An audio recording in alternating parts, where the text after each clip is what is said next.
Hello. Good evening. Hey, Karen. Thanks for joining.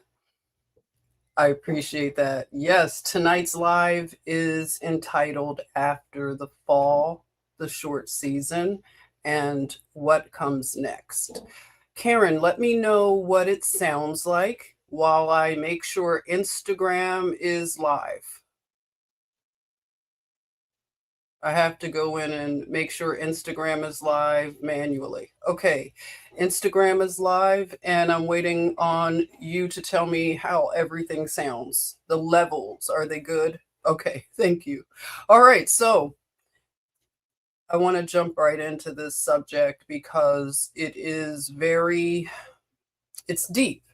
And it's something I've been thinking about a lot. I know I've talked to you about it, Karen, and we got into it somewhat, not too much, but enough to know that this is going to be heavy, a little heavy, but not really heavy. I don't want it to be fear based at all. Hey, Juan, I'm so glad you can join. And this subject it's a little deeper than a lot. And I want to definitely share this in a way that gives it the right kind of weight. Hello there, Wyoming chick. Thank you so much for joining.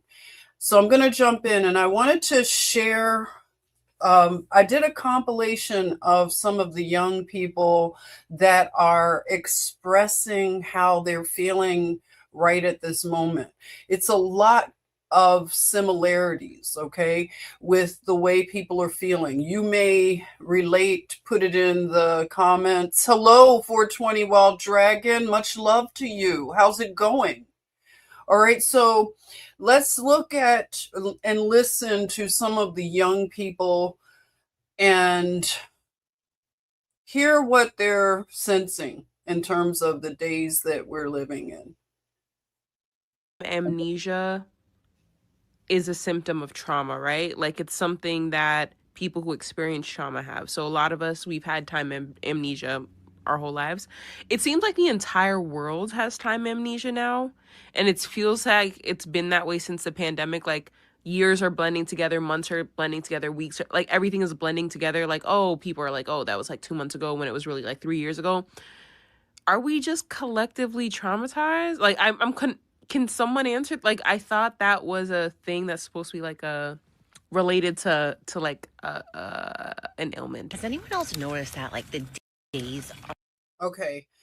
Oh, right. So that first young lady is talking about amnesia, time amnesia, and trauma.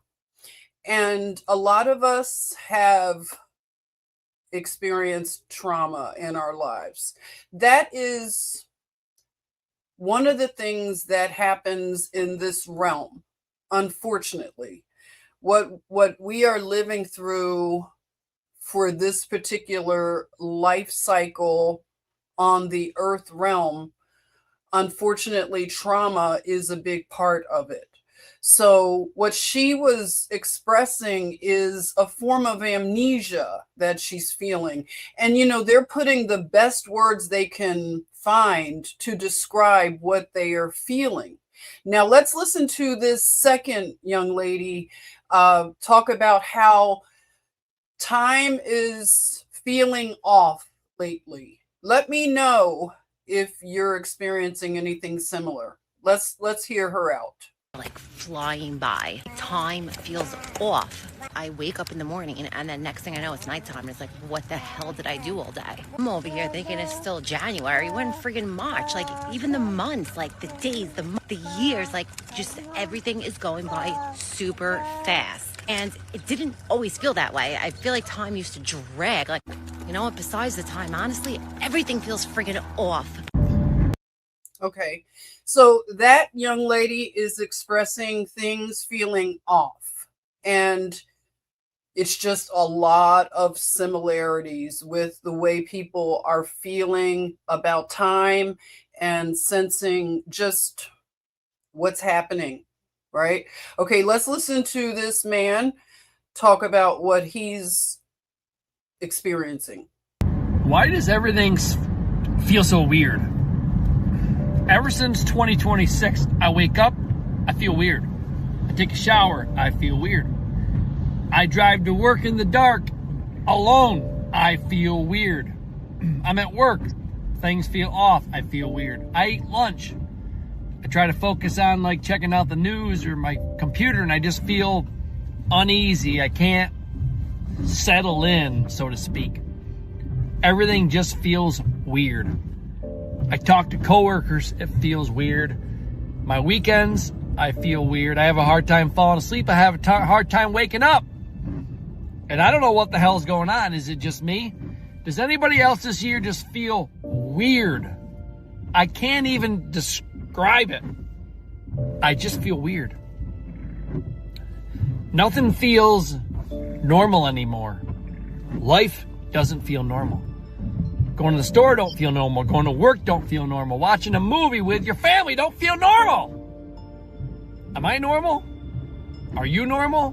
What the hell's going on? Everything just feels awkward and just weird. I don't get it. Is it? Okay. So let's see what Wyoming chick is saying. Okay, you are feeling over the 5 years now that time has majorly sped up. Okay, so you are also experiencing that. Hey, Jamie, how are you? Thank you for joining, and thank you for joining, Jan. Hi. All right, so who else is feeling the same? Let's see. Juan is saying that, Jen, I feel like I've seen this movie before. Yeah, I'm not feeling surprised of what is going on. I just expect it. Okay, you are probably not the only one feeling that way. Like this movie has played before. So let's listen to this young lady, and I'm going to get into, like I said, after the fall, because what I am. You can call this a thought experiment, okay? Because I don't claim to have all the answers. I'm just an observer, and I'm a pattern recognizer as well as you all. And I also feel that this particular life cycle is like a group project in a sense. We need each other a lot to, figure things out and to just share our thoughts. So, like I said, I'm just calling this a thought experiment at the moment. Okay, so let's hear this young lady. What is she saying about it? Just me, or do you feel like something ain't right about 2026? I mean, I'm exhausted. Number one, I'm tired. One day to the next is something going on, mentally exhausting. Don't know what the people are in power are doing. It's a lot, okay? Number two, I'm physically tired. One day your nose stopped up, one day it's not. One day you got a headache, one day you don't. One day your eye watering, next day you can't see, then you can see. It's just so much stuff going on. Not to mention what's happening in the oceans. People talking about the Leviathan is down there at the tip of Chile, in between Chile and Antarctica. And now it's above Venezuela, and earthquakes happening there. Earthquakes in strange places, flooding. Some of them came and went several times just in the month of January alone, okay? Strange. I don't know if winter had took ill and took some time off and summer filled in for it, but then it be 80 degrees one day, next day it's snowing, 25 degrees, freezing sleet hell. I'm confused. The food don't taste right. It tastes chemically. It's like it, as soon as you eat it, all of a sudden you got some new ailment going on with you, and you don't know what's safe to eat, what's not organic, non-GMO. It's organic, but it got a little bit of pesticides, no pesticides. The pesticides are safe, but if the insects don't want it, I don't want it. I'm tired, friends. I don't know. Maybe it's just me feeling like something is off, but just take me back to 95. Give me a little candy necklace, some Kool-Aid and sugar in a powder dip thing like that. And I play hide and seek. I was good then. Drink out the water hose. That water was safer than the water we drink. Am I tripping? Anybody else? Okay, she's asking, is she tripping? Do you think she's tripping? Hey there, Vicky. Welcome, Vicky. Thank you for joining. Juan is saying, we have to ask the question, is it predicted or scripted? Good question. Yeah. One of the things that the last young lady said about the food, and that's a particular concern of mine, is food and wellness. And it's very connected. The way that the food supply is in the United States, you lose faith in the corporations. They're not exhibiting, I guess, good ethical conduct when it comes to food.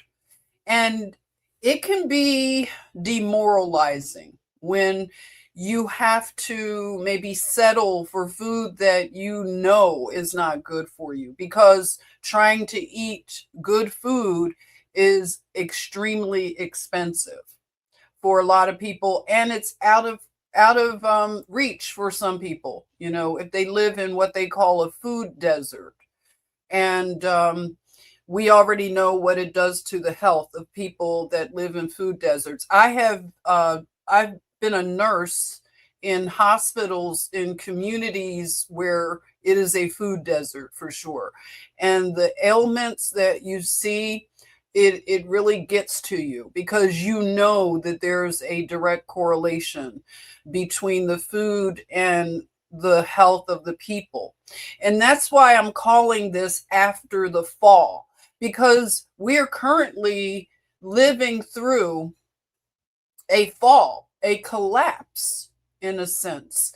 And again, this is not to be a doomer and bring the room down or fear bait you, because that's not the message that we're going to get into. I just wanted to hear a few people out, and that's why I'm starting this off with a few testimonials of people that are expressing how they're feeling at this moment. So let's listen to this man. Let's notice that time is flying by faster than it ever used to.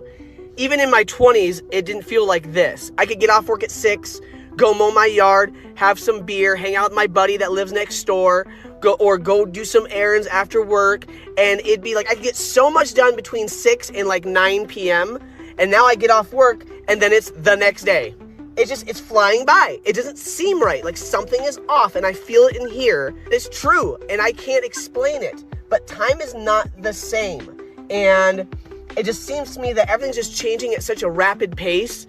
And I used to feel like time used to last forever. Like my Saturdays would be like, I felt like the full, like 24 hours is what I felt like I truly got. Because you get off work Friday, you hang out Saturday, try and recover, it's Sunday, then guess what? Work Monday. That's the matrix, that's the grind, that's how they keep you distracted, worn out, and put you in an early grave because you're constantly in flight or fight mode, work, and time is just flying by.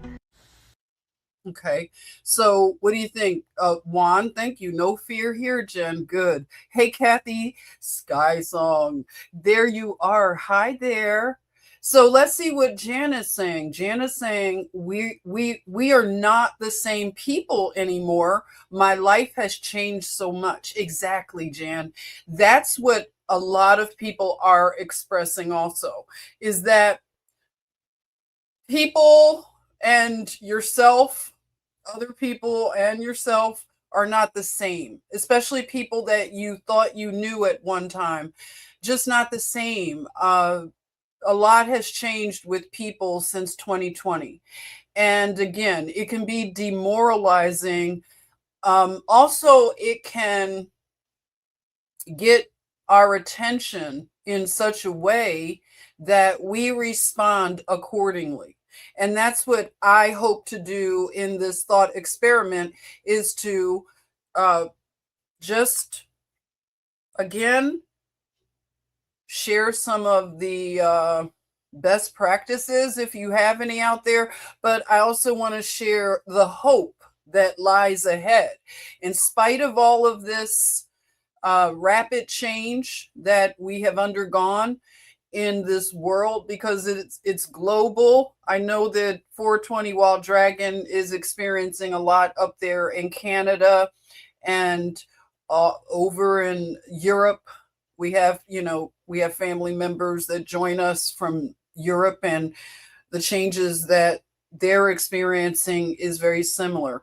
Okay, so I'm gonna just play one more, and I want to get into more of the particular topic at hand. Okay, so let's listen to this man right here.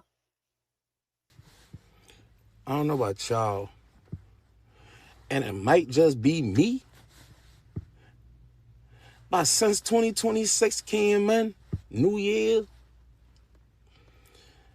I just be feeling off, like something ain't right. But then it don't feel wrong either. It's like I don't care what time I go to sleep.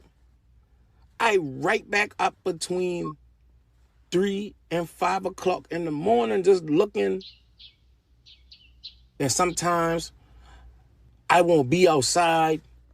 But then when I outside, it's like, well, why you come outside? Now I won't go back home. It's like I want to talk to people. But then it's, well, why you call my phone? It's like I don't know what's going on. But I need some answers. Y'all feel like this too? Okay. So there you are. This man is talking about going outside and just, I don't know, maybe not connecting with the world at large like you used to. And people just seem to want to also stay at home. That's what I'm hearing a lot from people, is they don't like to leave their home. It's just something that a lot of people are experiencing. So was that his accent that I was hearing? Hi, Prince. Did I get that? Prince Kane? Hello and welcome. Was he a Gullah Geechee bro? Okay, I heard the accent just with a few of the words that he said. Thank you for letting us know that, and welcome. Let's welcome Prince Kane. Thank you for joining. Also, Jeffrey is here. Hello, Jeffrey. Jeffrey says, we the people have self-consciousness, self-awareness, self-governance, do no harm. Jesus taught consciousness, not religion. Hi there. And thank you for sharing, Jeff. I love when you come to join us. Let's say hello to Jeff as well. All right. So, oh, it's arcane. Oh, thank you. I'm sorry. Sometimes when all the letters are lowercase, I don't get to see them as well. Okay, so it's Prince Arcane. All right, welcome. Thank you. Thank you so much.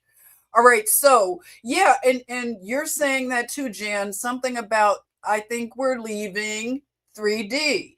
So wait. I think okay. I know Juan said something about dimensions. Okay, Jen, do you think we are experiencing the exiting of the third dimension to the fifth dimension? That's a good question. And with Jan mentioning the third dimension, again, this is a thought experiment. All thoughts are welcome in terms of we're figuring this out. Now, where I anchor myself is in the Bible. I am a Bible believer.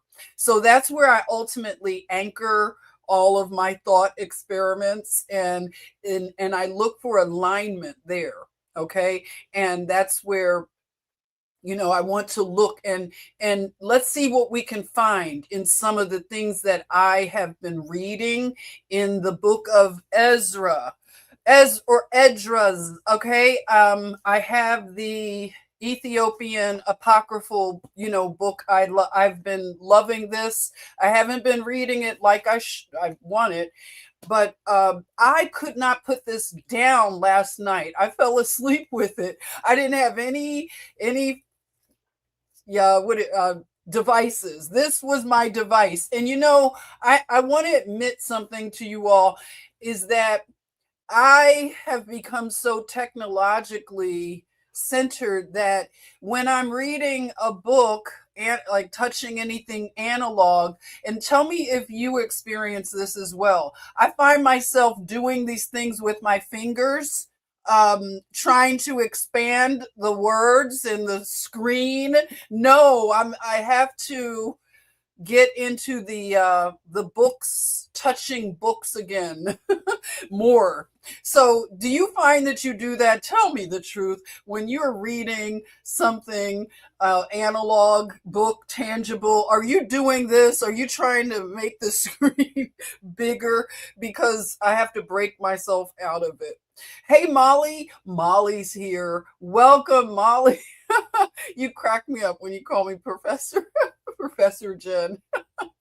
All right, so let's look at, okay, I'm gonna go to something right now that gets us into this topic at hand. We've heard some of the testimonies of the people that are sharing this feeling of feeling off when it comes to time. And what's nice about where we have all been researching is we've been going down the similar rabbit holes, as we call them, and we have come to similar places. I won't say the same place, but it's very similar where a lot of us are finding ourselves in this thought experiment. So after the fall, Ezra, the short season, and what comes next. Now, the reason I have entitled this What Comes Next is that when I listen to a lot of the people that talk about the short season of Satan, it just seems to be, well, it seemed to be, I have to listen to more of the people that talk about this subject. It's the whole thing of what comes next. I can recognize we are in a time of extreme deception. It is so extreme. And it lines up with a lot of the scriptures that talk about this season where Satan would be released. And just to give anybody who is not familiar with this short season of Satan, a lot of us Christians, I'll say, believers of the way, or other people that ascribe to a holy way, a lot of us are recognizing that we are in a very weird time, as these people have expressed. Something is off. Look at what just happened in the United States at the press dinner, where we had another attempted unaliving of our president. Despite what people think about him, we recognize that it is a very unhealthy amount of hatred that has been released inside of the people. And they express this extreme hatred in such a way that it does seem like a mental disorder. And, you know, it used to be tongue-in-cheek, funny to call it TDS, you know, Trump deranged syndrome, but it does make you think, even though that's kind of a funny term, there is something spiritual to the level of hatred for this man. He has done nothing in terms of this racial narrative that gets put out there about him. It is absolute slander. Now, you could say a lot about him. He's rough. He's from Queens, New York. He uses harsh language. Maybe he's, you know, vindictive, you know, in terms of his enemies. He gets people back. You could say a lot and judge him for his personality and all of that. But the thing about it is, okay, that could be true, that he's got a mouth on him. Who doesn't, really? I mean, I have to clean my language up a lot. I'm not scrutinized to the level that he is. And of course, being a leader, maybe people want him to act a certain way. But it's a lot of hypocrisy in our culture at this moment, because people pick and choose what they want to criticize and be offended by. But we're in a time of exposure as well as deception. So the way that things are being exposed, it's very spiritual also. The hatred that people have and the way that they have been divisive and they want to blame it on one person. No, everybody has taken part in this divisiveness and not wanting to give people the grace to have a difference of opinion. I myself have lost a lot of friends and family due to the politics of it all. They can't accept that you think different than them. You have to think the same. We all have to share the same brain cell. And to me, that is actual violence. You know how they like to say, oh, it's violence. That's violence, where you want to force your way of thinking on someone. You don't want to give them the freedom and liberty to have a difference of opinion. That is violence. And it turns into violence because it's called control. And control is ultimately witchcraft. They are operating in a spirit of witchcraft. And these are people that are absolutely dangerous. Okay, to me, this is how I feel about people that cannot accept differences of opinion. They want to label people all kinds of names just because they have a difference of thinking. Okay, so if people don't recognize that you don't want to live in a society where you have no respect for authority, and you don't even love the country that you live in, that is a real sick way of thinking. When I think about it, I was caught up in that when I used to listen to that narrative.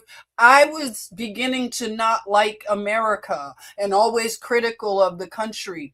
And I really came out of that thinking because it was not my own thoughts. These were not my thoughts. These were thoughts that were created by it. We have spiritual forces that are working. Okay.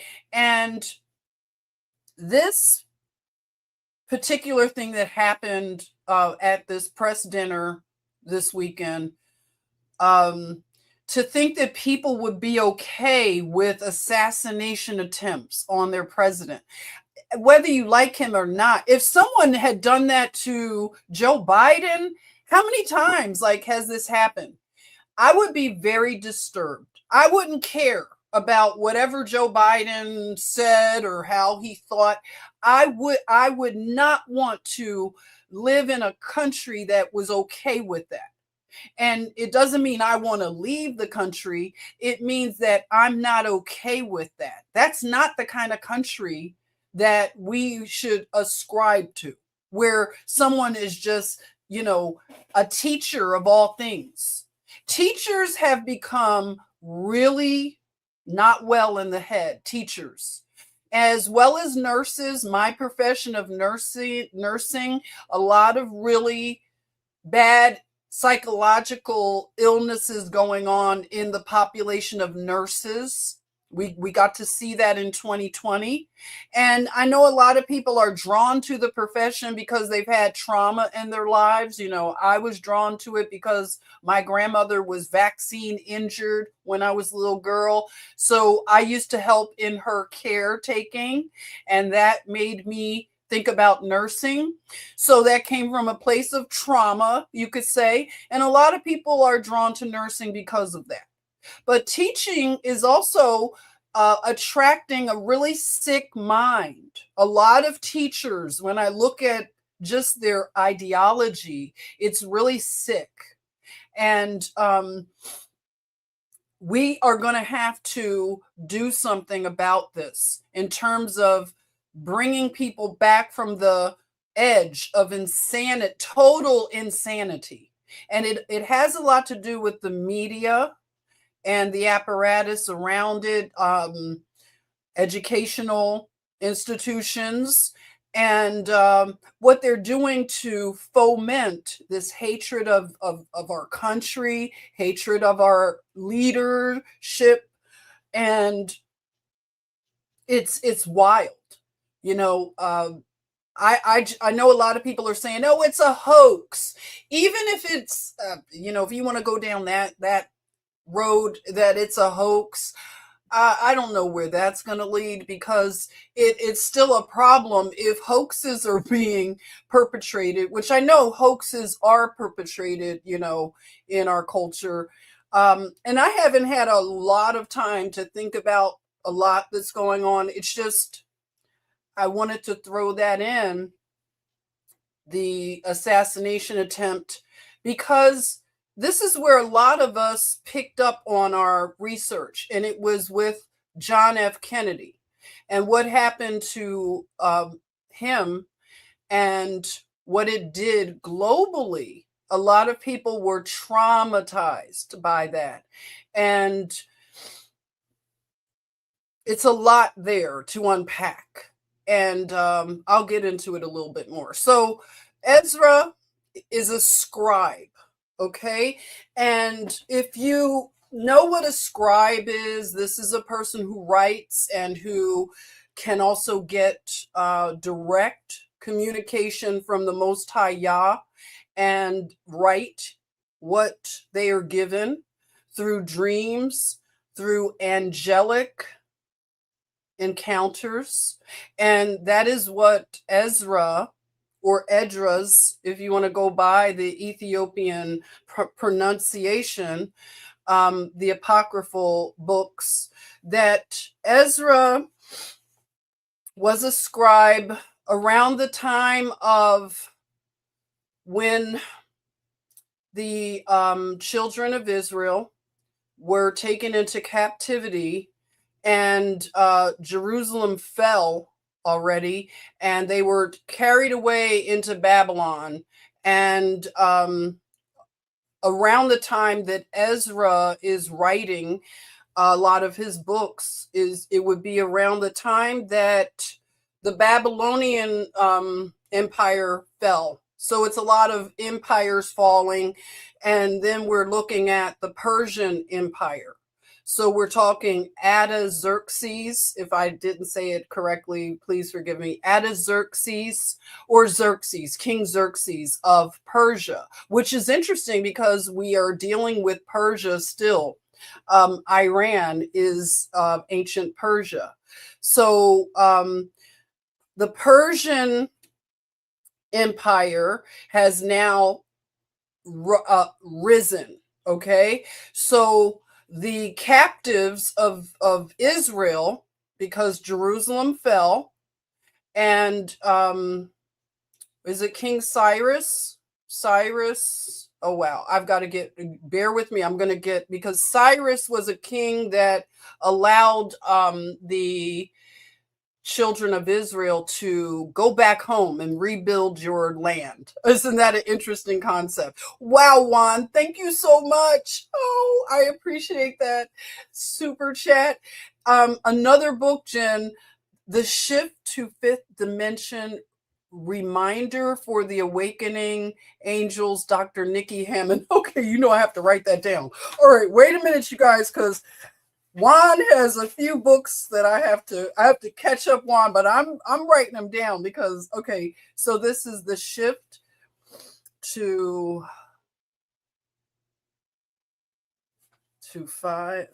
Shift to Fifth Dimension. Okay. And it's Dr. Nikki Hammond. Thank you so much, Nikki Hammond. Anybody else want to write that down? I have it on the screen for you. Thank you, Juan. I really appreciate you. Oh, wow, Molly. Oh, another super chat. Thank you so much. Oh, you're so kind. Thank you. What do you, no on PayPal for Professor with her Bleeckers yarn. Yes, thank you, Gigantic Spoons. I will put it to good use. Thank you, Molly. You are so sweet. I appreciate that. Thank you, thank you, thank you. All right, I really do appreciate any and all. I want to thank you. All right, so let me make sure my notes in terms of, and if you want to fill in what I am looking up in terms of in terms of, let me see, Ezra. Okay, now, and I'm looking at Second Ezra or Esdras from the apocryphal book, and it talks about two earths. Okay, so when you think about dimensions, okay, that is where I can have this thought experiment with you in terms of dimensions. And because I don't understand dimensions in a way that I can really verbalize my understanding, I can think of what you're saying in terms of two earths. There are two earths. And what is earth? Because we live here and we've been lied to because we live in the short season of Satan, that even the cosmology of the earth has been a deception that really it ties into our spiritual beliefs and our relationship with the creator, the most high Yah. If we don't understand the realm that we live on, it's going to have a big effect on the way we see the creator. And what has happened, and I fell prey to this, is I believed this, CGI depiction of this blue planet and all of these planets. I don't believe it anymore. I do not ascribe to NASA. And you can already see that a lot of our scientists are being, they're missing. And they say that because they've been working on free energy and anti-gravity technologies and things like that. And let's see, this particular man that did this thing this weekend, he may have a connection to the Jet Propulsion Laboratory out in Pasadena. He's from California. And I think I heard that. I'm not sure. The thing about after something happens, it'll be a whole lot of narratives out there. But I think I remember hearing that he could have a connection somehow. And I worked in Los Angeles as a nurse. I worked at Cedars-Sinai. I worked at Las Encinas in Pasadena. And we would get a lot of scientists that would have nervous breakdowns admitted to the hospital I worked at in Pasadena. They were working at the JBL, we called it, the JPL, the Jet Propulsion Laboratory. And I know I'm getting off onto a tangent, but it does relate, okay? So the JPL, Jet Propulsion Laboratory out in Pasadena, I don't know what they're doing out there, but a lot of their scientists, students would end up wanting to unalive themselves and jump off of bridges. There's a famous bridge in Pasadena where a lot of them have to be talked down, like, don't jump, and they would bring them in for evaluation. And, it was just a lot going on with them mentally. I'm not going to get into all the details, but it does connect to what we talked about on the old channel, right? Remember the Invisible Remedial College that we had over there? And I talked about the scientist by the name of, wait a minute, I'm forgetting his name. Remind me of the scientist that he created the Jet Propulsion Laboratory out there in Pasadena. And he was the one that really, what was his name? Come on, you all. You're going to make me look it up. Let me know. Do you remember that scientist, that jet propulsion scientist? Okay, so Jack, was it something Jack somebody? Okay, so when NASA was forming, and he is the father of the NASA space program, a lot of it had to do with demonic encounters. He would go, Jack Parsons, okay? Jack Parsons, it came to me. Do you remember we talked about Jack Parsons? Jack Parsons, he did all these experiments out in the deserts and, not in California only, but out there in New Mexico and everything. Yes, thank you, Parsons. You all know. You know what I'm talking about. So I'm connecting this whole thing. Jack Parsons started like I said, Jet Propulsion Laboratory in Pasadena. And when he wanted to get a rocket to go off, he went to the spiritual side of things, which is very telling. Going out to the desert and having these rituals with the other guy that started, he was a science fiction writer who started the religion out there in LA, the Scientology guy, L. Ron Hubbard. Yes, there you are. You're my people. With L. Ron Hubbard. So L. Ron Hubbard and Jack Parsons are out there in the desert having freak-offs. Okay, let's just call it what it is. Because some of the narrative really explains a lot of the degeneracy that was going on. And I remember a narrative about the two men, Parsons and Hubbard, out there in the desert having freak-offs. Okay, because they understood that you have to have a sexual component to the connection with whatever they were doing. Okay. And they were trying to bring about the moon child, right? They were also enlisting women as well to try to have this moon baby. Okay. And I could go on and on about that, but I'm just trying to connect some of these dots as we get into what are we looking at with a lot of this, because it is spiritual at the end of the day. So this whole thing with the scientists being missing and our space program and all of this stuff, NASA, it ultimately is demonic. It is antichrist. It is not what the Most High Yah has taught us in his words, in his letters and books that he used his scribes to tell us so we can know when we are being deceived. And this whole NASA space stuff, it is one big deception that I no longer ascribe to. And again, with Jack Parsons and L. Ron Hubbard, they were students of Aleister Crowley. Okay, so it all connects. Do you see how we are connecting a lot here? So they are students of Crowley, so they're bringing Crowleyism into this. Isn't that interesting? And this is the guy who started Scientology, for goodness sakes. And he did a whole lot in terms of writing books that were science fiction.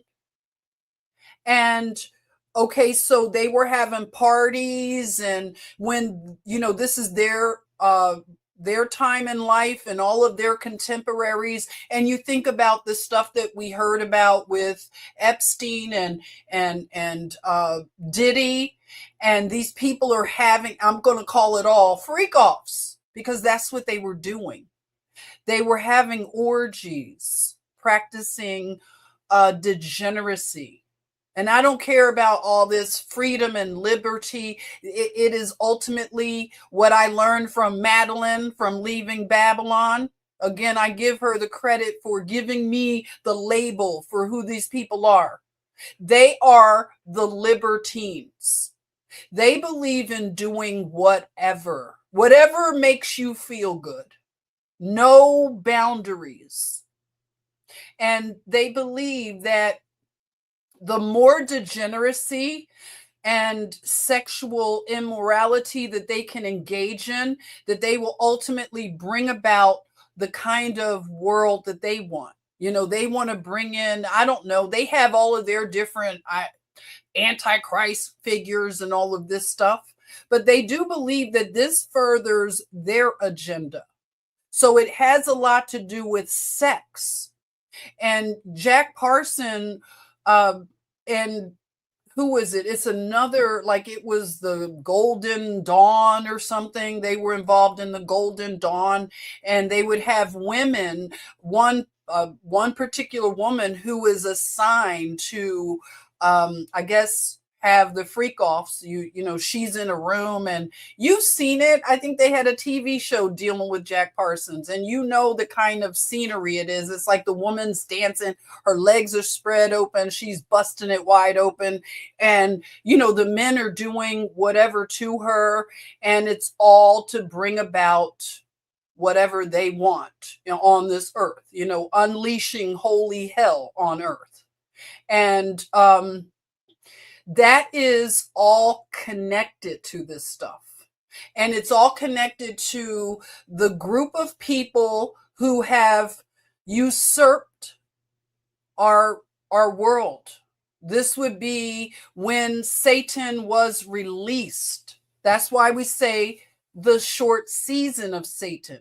He was released, and I know a lot of people believe that the Statue of Liberty's chains being broken represents their group, you know, having a little a wink and a nod that, yeah, our guy is out of prison for a short time. So they are running rampant with the deception because it's a short season. Okay, so a lot of us do agree that we are living through a short season. So let me see what else I have here in terms of, okay, now the modern world, as we call it, measures time using a system that's anchored to the life of Jesus Christ, Yeshua HaMashiach.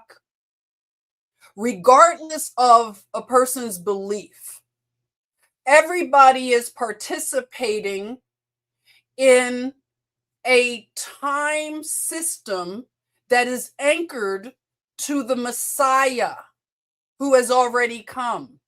We are not waiting for a second coming. The ones that believe that we're in a short season. Jesus already came back. After his death and resurrection, he came back to this world already. And the resurrection is something I want to really, really focus on going forward, because the saints and, you know, the disciples, they talked about a resurrection. This was a promise. And everybody gets resurrected. The wicked as well as the righteous. Everybody will be resurrected. Isn't that amazing? So Jesus already came back.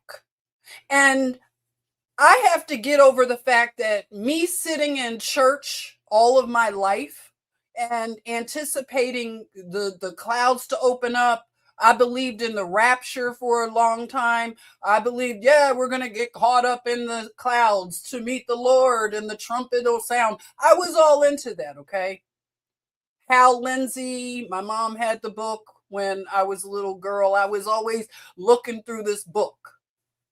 And they were preparing our hearts and minds for a second coming of Jesus and negating the fact that Jesus told his contemporaries and his followers that he was coming back in their lifetime. He said a lot of them would not even taste death. A lot of them would not taste death,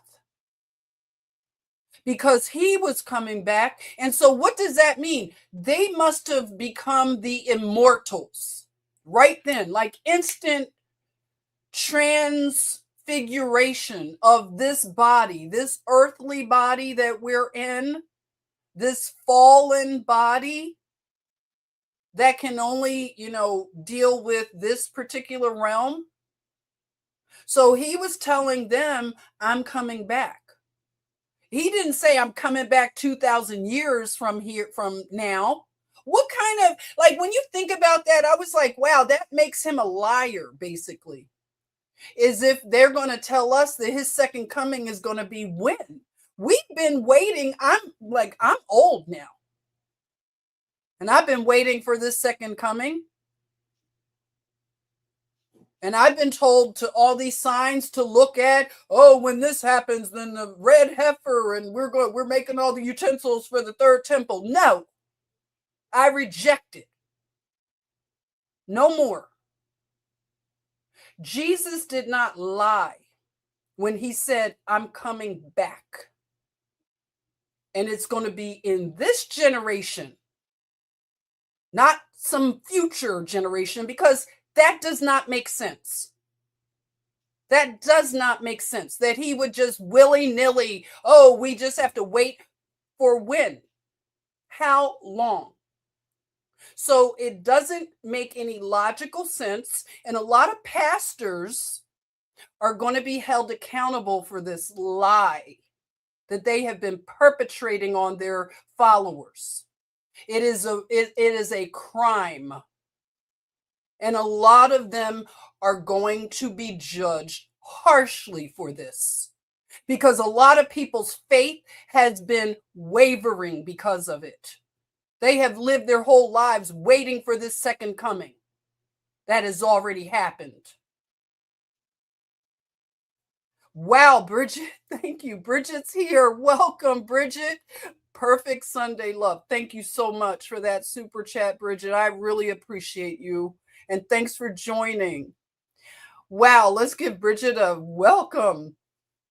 I'm glad you came over here. I know, like, my Facebook live thing, it's a long story. Facebook has changed a lot of their settings, so I'm not able to make this public yet.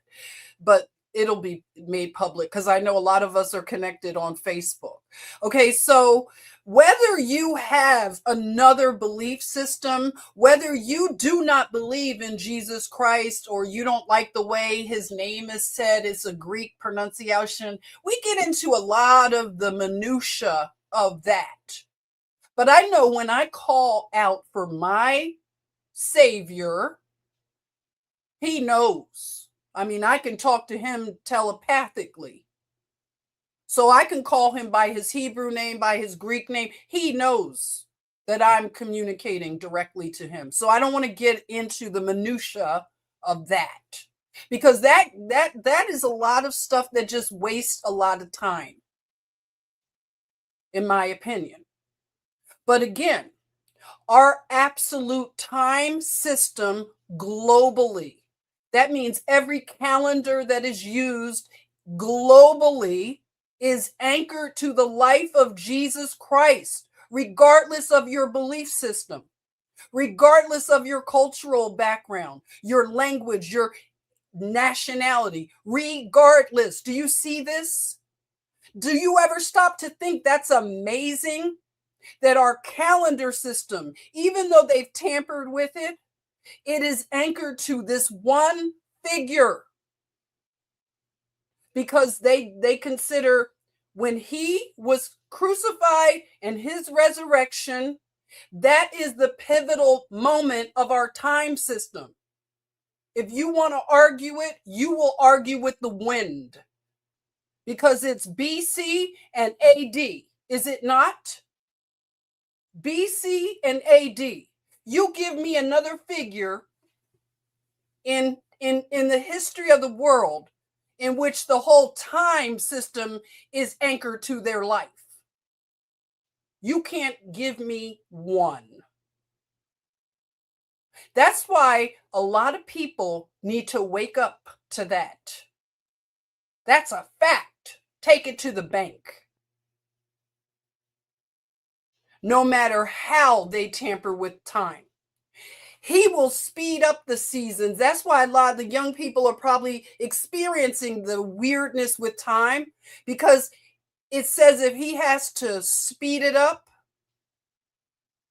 to save his children, he'll do that. And that's what I think is happening. Speeding up of time is for our own good. So if you look at the cinematic timeline with Ezra, like I said, Christ, Rome, the medieval period, here's a infographic that I made up for us, and it deals with Ezra and the return of the children of Israel. So the Persian period. So you can see the fall of Jerusalem. If you want to screen capture this, you're welcome to share and have it, download it for yourself. So you have Cyrus the Great, the fall of Babylon to Persia. And then you have Cyrus issues a decree to return and rebuild. And that's where we also talk about rebuilding the walls, because this is a fallen situation. We have lots of empires rising and falling. So you have the fall of the Babylonian Empire, the rise of the Persian Empire, and the exiles, the children of Israel being exiles.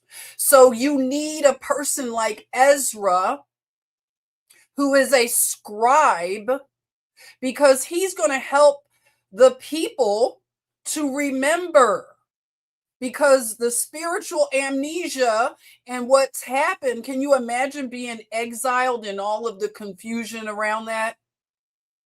So it's a remnant, always a remnant of people that are chosen.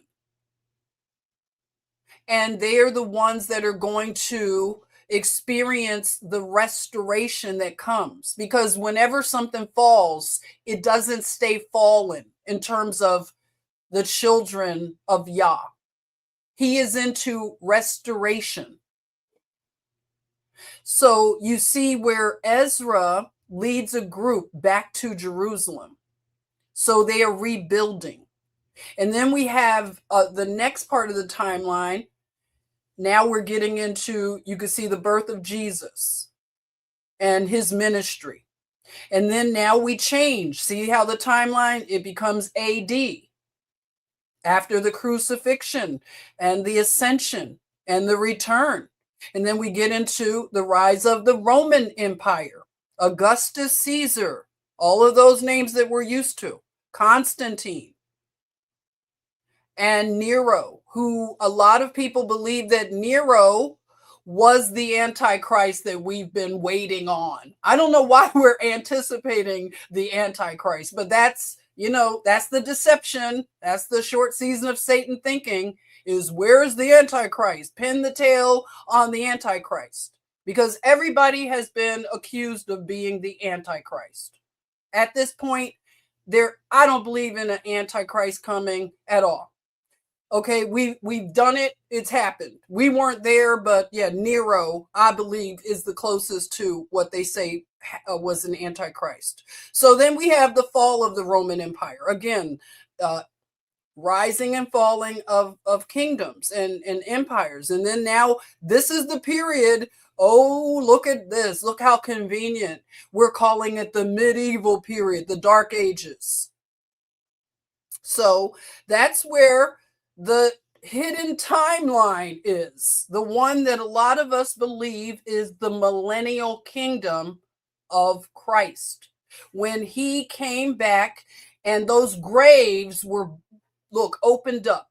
Can you imagine the supernatural aspect of people rising out of graves and becoming the immortals and helping to stabilize the world realm, stabilizing the world and rebuilding? Again, he is always about restoration. So this period of a millennial kingdom, of course, it's not a perfect scenario where everybody is doing right. Let's be real. Everybody is always going to have their free will to do what they want. But it's about the season that we're in. Now, if people wanted to go against what was right in the law during the millennial kingdom, there were consequences that are a lot different from what's happening now, where it seems like we don't get to see consequences. I mean, we don't have any arrest of the Epstein list. A lot of people are demanding to see perp walks for the Epstein people. But we did get to see Prince Andrew was arrested and released, I guess. Is he still in jail? Because I don't keep up with him. But, that was our first arrest. And then you have a good portion of people that believe that these people have already been taken care of. And I'm not going to get into that too much. But so the medieval period they call the Dark Ages. So we have all that happened there. And then we just move on, into now. I'm looking at the short season of Satan and the final judgment and the future. That's the part of the title, What Comes Next? Because I believe a lot of us can, if this were a thought experiment, we could see how this is the short season of Satan. It makes sense. But what happens after? That's the thing. It's like, yeah, we get caught up in the, minutia of the fact that, yeah, Satan's running rampant and it looks like he's winning maybe. And this is fascinating right here. The Vatican, and, I've pissed off a lot of Catholics, and I guess they consider me a Catholic because I was christened as a Catholic baby. My father was Catholic. And they say once you were christened a Catholic, they always consider you one. But, that's how that is. But the Vatican has an wait, I can't say that word sometimes. Apostolic. I have to slow down. Apostolic archives. And allegedly, I'll say, it is about 85 linear kilometers long of shelves. Can you imagine? That's like about anybody that deals with the metric system. Is that maybe 50 miles? Maybe 50 miles or so. I'm waiting for my Canadians to tell me if 85 kilometers is about 50 miles. So we're talking about 50 miles of shelving. And we're talking about a time period of 12 centuries of books and documents and fragments and all kinds of things that are archived very carefully. I know they want us to believe that they destroyed everything, but that's not what I believe. I believe there are a lot of books, and the fact that Ezra came to us through this apocryphal Ethiopian Bible that is available to anybody now. And there was a time that we were afraid to read the apocryphal books because we were told that, I don't know. It was real weird. If I mentioned anything, God forbid I mentioned the book of Enoch, but I was always interested, but they scared us out of reading the book of Enoch. Oh, is it correct? Thank you. Karen, our mathematician. Karen is very good at math, by the way. Our beautiful Harlem Sentinel. She's really good at math. So 80 kilometers is exactly 49.7 miles. Okay, so about 50 miles. If you can think of 50 miles of shelves of books, and these books would really tell us a lot in terms of a lot of exciting stuff, because our world is so gray when it comes to the supernatural. We only hear about what Satan is doing, the witches and the warlocks and the Aleister Crowleys and Jack Parsons and all these people, Epstein and Diddy, and all of them seem to be having a great time being evil. And power seems to be, on their side. If you look at the Hollywood movies and you think about all the really scary good movies that have happened in the past, The Omen and The Exorcist and this one and that, all of the evil seems to have all of the special effects, right? They're out there doing all these amazing conquests and exploits. But when it comes to the kingdom of light, it's like gray. It's like flat Stanley, one dimensional. If we want to talk about dimensions, it's just flat and gray. We don't hear about angelic encounters. Maybe in the new age, you may hear about them, but not in the mainstream of it all, where you hear about what the demons and the devils are doing. We don't hear about what the kingdom of light and the angels are doing. That's why I really see this short season of Satan, because it's like Satan gets amplified, him and the demons and that group. They're amplified in this society. And, you know, the church has been a big reason for that. So with this roughly 12 centuries worth of books, and some of them are stored in an underground bunker. And that's a lot of information that is not getting to us. So we have Ezra entering the conversation. So Ezra has entered the chat.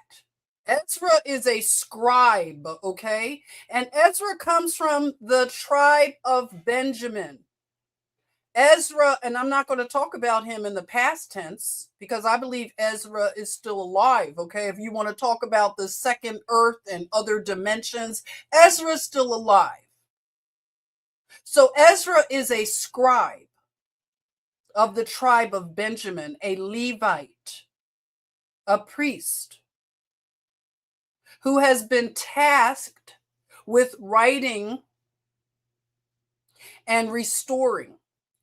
And if you read second Esdras in the book of the Ethiopian Bible, it was an angel, an archangel, Uriel. I know Molly knows all about the angels, right? Okay, I know you knew this, Molly. Uriel, the archangel. We don't get to hear about him in church. I only heard about Michael and Gabriel.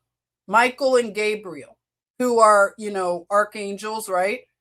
And Satan, Lucifer, was an archangel at one time. He was a cherubim.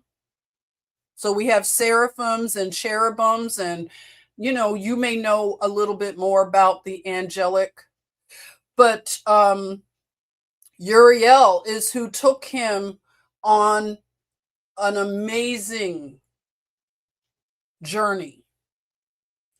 And Ezra got firsthand information to write. And the writing was going to be for maybe sealed, I'll say. And, you know, Israel had been rebuked, had been captive, you know, for rebellion. And the blessing transferred to new people, you could say Gentile people, who appreciated the Most High Yah and were not rebelling, were very hungry for the scriptures and the law. But there's always a remnant and, you know, a chosen group. So Ezra asks the questions that most people avoid, you know, why is the world so corrupt?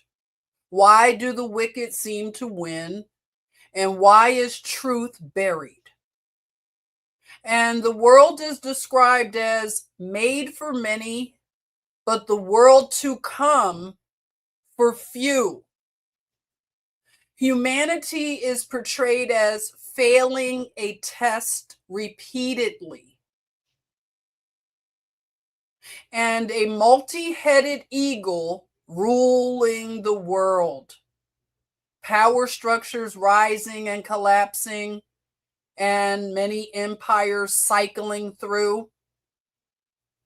And A figure rises and destroys the enemies with the mere word coming out of their mouth, the breath of their mouth, just destroying and gathering a multitude. So Ezra rewrites the lost scriptures. So this is a restoration of hidden knowledge. The Most High Yah is always going to make sure that knowledge is going to get to the people at the prescribed time. It may be that there is a seal on the knowledge just for a period until people are ready and they catch up spiritually and they're ready through their awakening. And that's what I believe is happening right now. We are ready to read the apocryphal books and to always anchor it to the canon. You know, I'm not saying just go off on tangents and read all these apocryphal books and create your own theology based on them, but they add to what we have. And some of the books that they add to would be Zechariah, as well as well, of course, you know, the book of Revelation, but Ezekiel, Zechariah, these books, they really do blend very well with what Ezra is rewriting. So it's supposed to be 24 books that are public and 70 books that were reserved for the wise. And how are you wise in the eyes of the Most High Yah? Because the beginning of wisdom is acknowledging the Most High Yah. So if you want to be wise in the eyes of the Most High Yah, you must acknowledge him first. You must seek him in order to be wise. Because a lot of people think they're wise according to the world's wisdom, and that's all foolishness at the end of the day. And we've seen it. People that are supposed to be so smart, they're like the dumbest people ever. Look at how we got to see doctors in 2020. These are supposed to be smart people.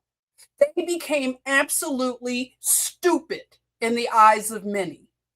Some people will not go to a doctor to this day because of how stupid they are seen. All they do is prescribe big pharma. They don't want to hear anything outside of what they learned from their Rockefeller schools. They think that you can give a pill to anybody and that's going to take care of things. And it's so much more to wellness and health. But a lot of them don't want to even engage in any kind of conversation outside of what they've been taught. That makes them a fool and it makes them stupid. But they are arrogant. They have big, massive egos and they think they're smart because they have an MD at the end of their name. A lot of us could run circles around these people.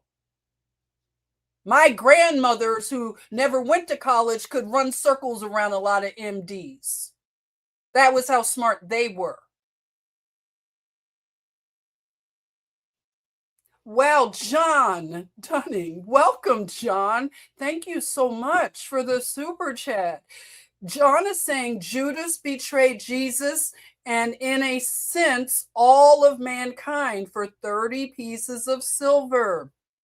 The Judas heart is still popular today. Yes, it is, John. And thank you for everything. Thank you for the super chat and for what you were sharing. I use that Judas example a lot because that's how I view a lot of people. They have a Judas heart. They are proud of it. Even in popular culture, you have Lady Gaga. She was trying to, glorify Judas. She had a song about Judas. Can you imagine? That's how you know we're living in such a twisted time when Judas could be a figure of sympathy. And 30 pieces of silver, when you look at it, He regretted that. And the consequences of what he did to betray Jesus, it was horrendous. He was buried in a potter's field.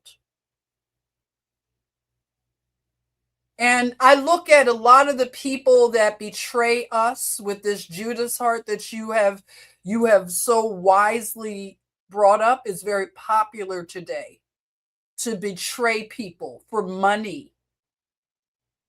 I look at what the NAACP and the Black Boule, they think they're really wise when it comes to the Black community. Those are our Judases. We have them in our families.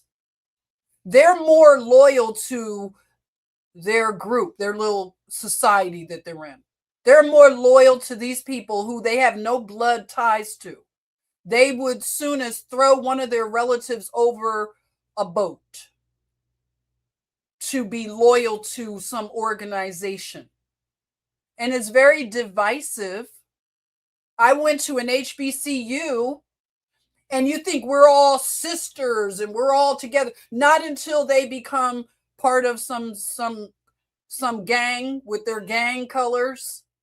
And then they're all divided off. They don't see a problem with that they're into all this division, colors, and they still go by it till the day they die. They don't even see how they look because they're under a spell. They have made an oath to Greek gods, and they see nothing wrong with that. Our pastors are part of these organizations. Greek gods. No wonder the church is in the state that it's in. They have brought that into the churches, in the Black church. So the Judas spirit and heart is still popular today. Absolutely, John. I know a lot of Judases. A lot. So Ezra, again, dealing with a new earth. And like I said, there was a regathering back to Jerusalem during Ezra's time. And he had to help the people who had that amnesia, cultural amnesia, spiritual amnesia, a lot like what we call the foundational Black Americans today. Very confused about identity because there was a fall that happened. You can see a fall happened. You want to talk about captivity, slavery, who I know people don't want to hear anymore about slavery. It happened, okay? We got to talk about it. But it's not that it happened in a vacuum. It happened as a result of rebellion. I'm not going to, overly, worship my ancestors. They did something. Something happened. They traded truth for a lie. And we fell as a result. We went into captivity also, which should alert people to a lot, but we'll get into a lot of that at another time because it's a lot that I could talk about. But rebellion will bring about a fall. And then a confusion about identity because now you're taken off into captivity. You can call it slavery. You can call it being a prisoner of war. When many nations come against you. Because the Most High Yah will allow an enemy nation to come against his children. But that enemy nation that came against his children, they're going to also suffer the consequences of what they've done. So back to Ezra. The knowledge that Ezra was restoring, it was intentionally restricted. Now let's talk about the two earths. The present earth is corrupted in order because of the deception, the mixing of truth, and the distortions in power. We have a lot of power imbalance and abuse of power. A lot of abuse of power. People are so power hungry. You give them a little title and they will abuse people. If you are on TikTok, you will look at maybe something going viral right now of a woman at Albany State University who is a sorority member, and she is berating a young woman who is a student of hers.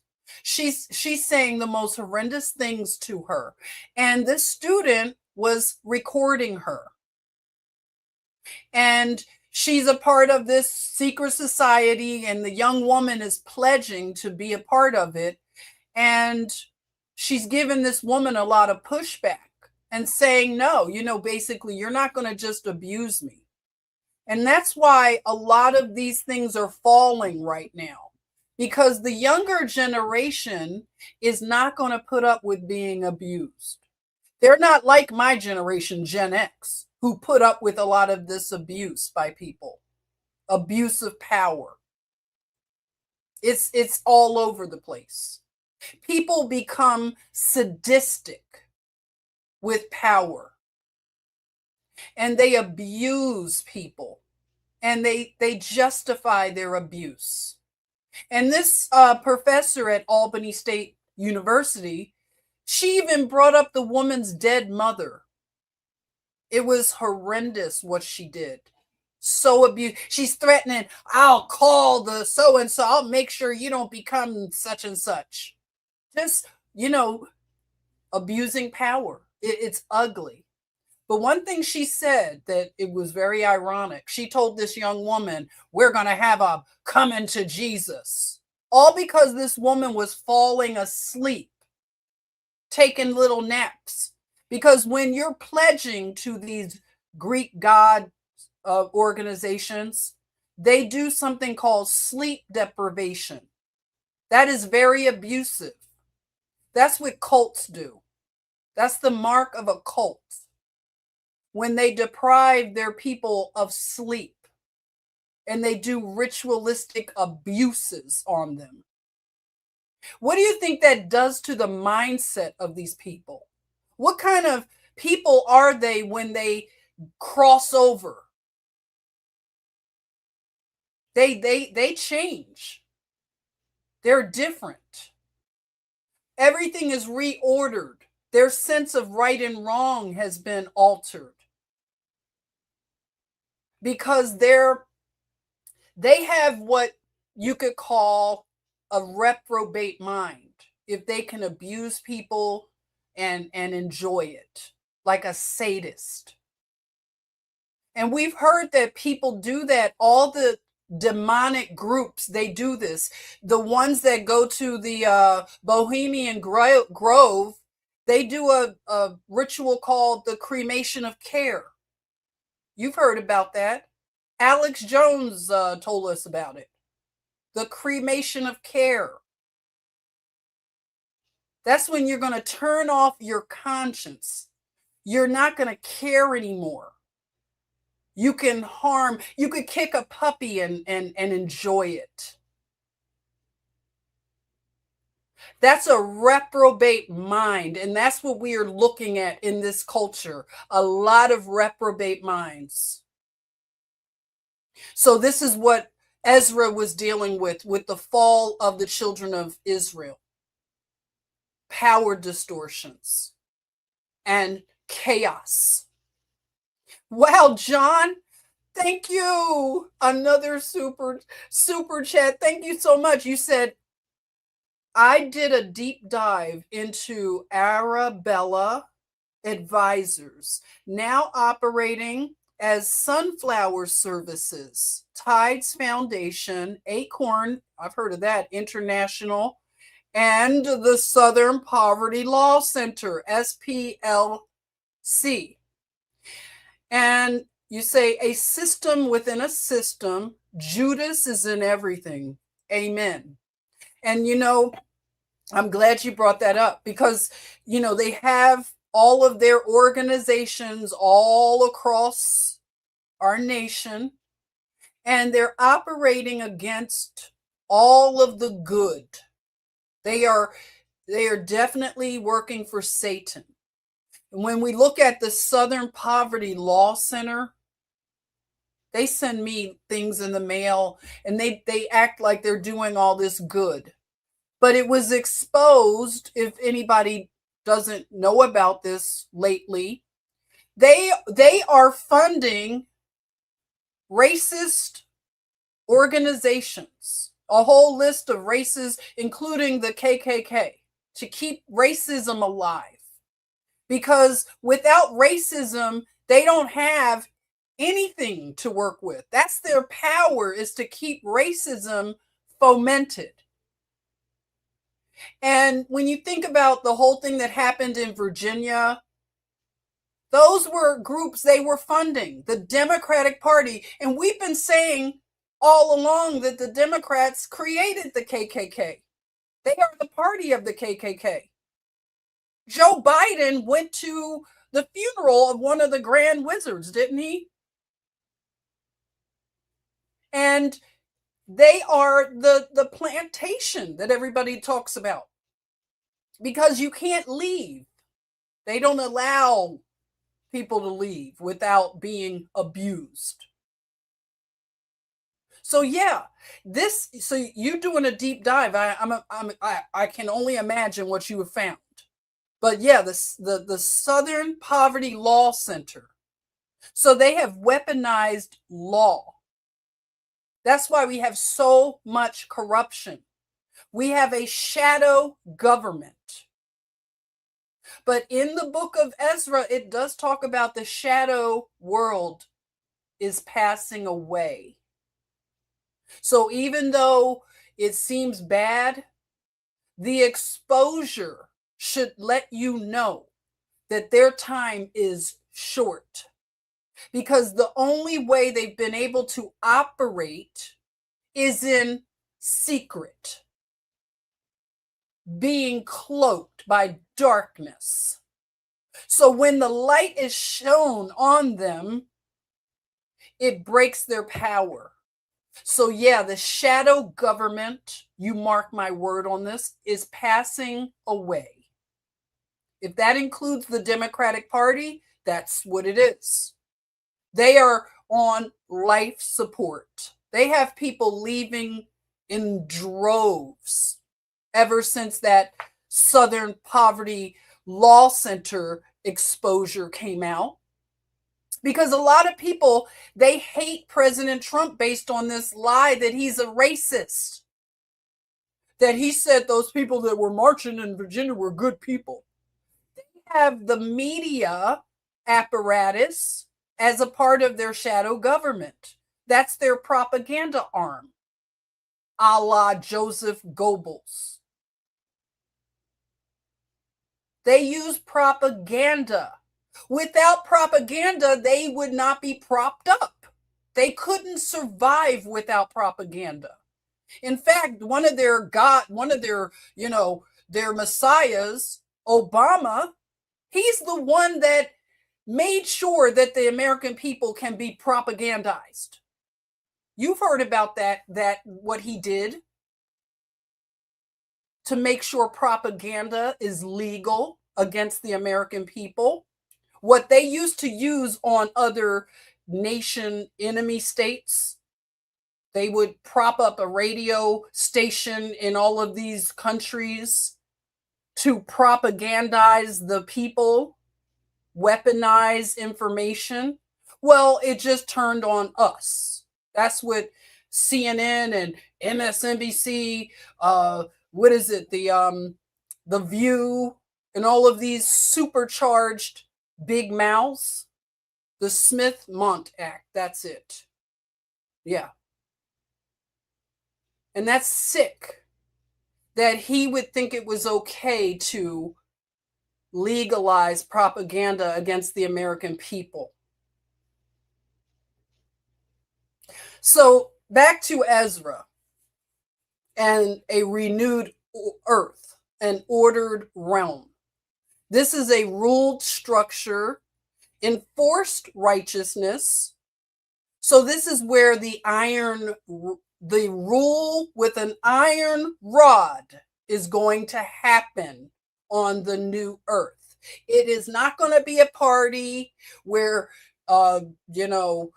any adherents to Aleister Crowley can do as thou will. That's not going to happen on the new earth. People will still want to do what they want to do, but it's going to be enforced. There's going to be an enforcement of the law, unlike what it's like right now, a free-for-all.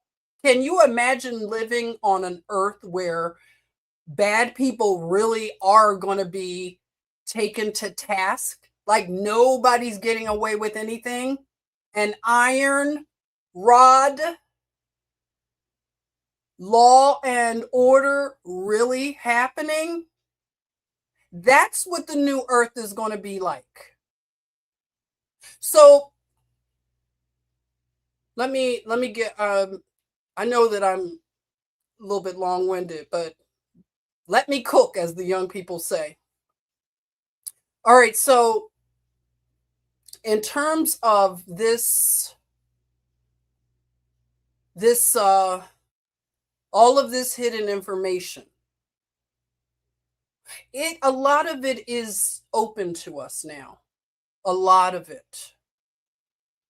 And this is an amazing time where information is truly at our fingertips. The internet, which was supposed to put us in a trick bag, it has backfired on all of the adherents of Satan, all of the Aleister Crowley, affiliates. It has backfired on them. The Moloch worshipers, the Canaanites that practice all kinds of horrendous things. They practice an ancient religion, which includes eating little ones. Yes, and drinking blood. All of the stuff we heard about these ancient people, none of that has gone away. We have people doing that to this day. That's what this Epstein list is truly about. It is the exposure of the practices of this group. And no, they are not getting away. Even though it may look like they're getting away, they are not. They're not going to hack into death. Everybody has to go the route of death. We all have to go through that portal. Now, some people, death will look different for everybody. I'll get into that in a minute. But I just wanted to imagine if you can go into one of these libraries. Imagine if you can get an invitation to go into a library and read just your heart's desire. If it looked like something like this, would you enjoy that? I mean, I just can't imagine. It would be like going to Disneyland to go into one of these ancient libraries. I've been in the Library of Alexandria, and I was excited. That was as soon as I went through the doors of the Library of Alexandria, I was like, whoa. The city that it's in, Alexandria on the coast there in Egypt. And the library is absolutely beautiful. And I know the original one was burned down, according to the narrative, but there is something still there. And, I just think of all the beauty of these libraries. Some, and books that You know, they say they're fantasy. I have one in particular. I haven't gotten into it, but I think I showed you all this book. This is a book that I picked up maybe a couple years ago. It's called Travels to the Other World and Fantastic Other Realms. Because we've been lied to about cosmology. A lot of us don't realize that the map that they have given us is the known world. It's so much more to this world that we don't know. And they will call it fantasy and mythology and things like that. But we are in an exciting time. And it also says medieval journeys into the beyond. So if you want to pick this book up, it is a great read. I have skimmed it, but I really want to get into it.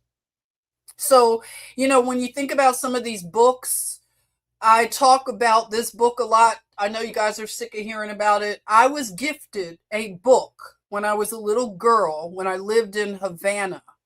I had a lot of caretakers, and I had Russian caretakers. And I was given a book that was in Russian, but it was an illuminated manuscript, basically, for children. I have since lost it. My mom doesn't know where it went. It was in my grandmother's basement in West Philly the last time I knew. And I remember this book. I have dreams about this book. I wish I could have this book again. This is one of my heart's cries, you know. This book, it was big. You know, even though I was a little child, this book was one of those really big books. And when you look at some of the books in some of these ancient libraries, they are very big. Some of them, they say, were books for the giants that once inhabited our realm here. And they're very, very huge. And they're in some of these libraries. I want to go into one of them maybe later this week. Definitely check me out this week, because I want to do something in terms of a book like that. It would be housed in the Library of Congress, but I don't want to get into that right now. Just stay tuned. I'll let you know about it. But here's this book here that is at the Getty, and it's called The Fantasy of the Middle Ages. And you see the book I have here, it also says medieval journeys. So it's something about the medieval period, the Middle Ages, that have a lot of fantasy, a lot of mythology, dragons, castles, and all of these things that they tell us is just fairy tale. But like I was saying, this book that was given to me, this Russian children's book, it was an illuminated book. The scripting had the gold all through it.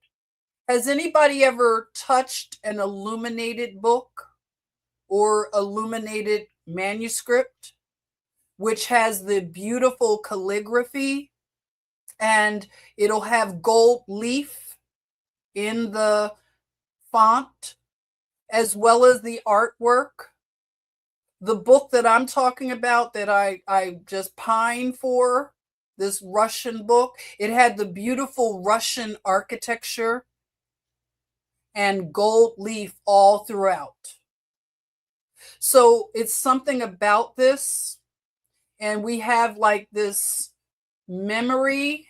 A lot of us, it's a memory. When we see things like this, we can't even explain why it touches us. But there is a lot out there in terms of ornamental books and manuscripts. And again, I'll get into it a little more at a later time. And this is an example right here. Beauty is truth. Truth is beauty. And you see the ornamental art here and the gold leaf. This reminds me of the book that I lost. And on the other page, it's a part of the Bible. In the beginning was the Word, and the Word was with God, and the Word was God. The same was in the beginning with God. So what do you all think about illuminated books? Have you ever had one? Let me know. So when I talk about the cosmology of the world, the cartography, let's see, let's go back to this one here. So this map right here, it deals with the North Pole. And a lot of us have listened to people break down these maps. And they tell a different story of this realm as opposed to what we hear that comes out of NASA and the Jet Propulsion Laboratory and whatever Jack Parsons and L. Ron Hubbard cooked up. All the CGI art. We, the ones of us that are now at this place of, if you want to call it a thought experiment, we know this to be true, is that we don't live on this blue ball spinning through Earth, the universe and space. We live on a fixed plane, a contained system with a firmament. As the scripture says, the waters above and the waters below. And when you read the apocryphal books, you will hear about portals that are in the firmament. There are portals, but they're not open to us. We are contained. Nobody's getting out. I don't care how many rocket ships they shoot up into supposed space. They always come back in an arc down into what? The water. That's for a reason. And the rainbow. What does it do? It bows. That's for a reason too. It bows. It gives us the shape of it all. So when we look at this map here, all of the lands that are around the circumference, they're not frozen. They're tropical lands. They have animals and foliage that is tropical, because that's what the earth realm was. Everything was tropical. Can you imagine living in a beautiful tropical existence everywhere? There's no frozen ice wall. That ice wall also keeps us out of something, it appears. But there is something called the corners of the north. I have been very interested in the north. Ever since I started this journey of this type of information. The North Pole has been fascinating because, like I said in previous uploads, is that is the first lie that we are told. As a young child, we are told about the North Pole being Santa Claus's workshop, and Santa comes out of the North Pole, and Christmas, and that becomes our first lie ever told.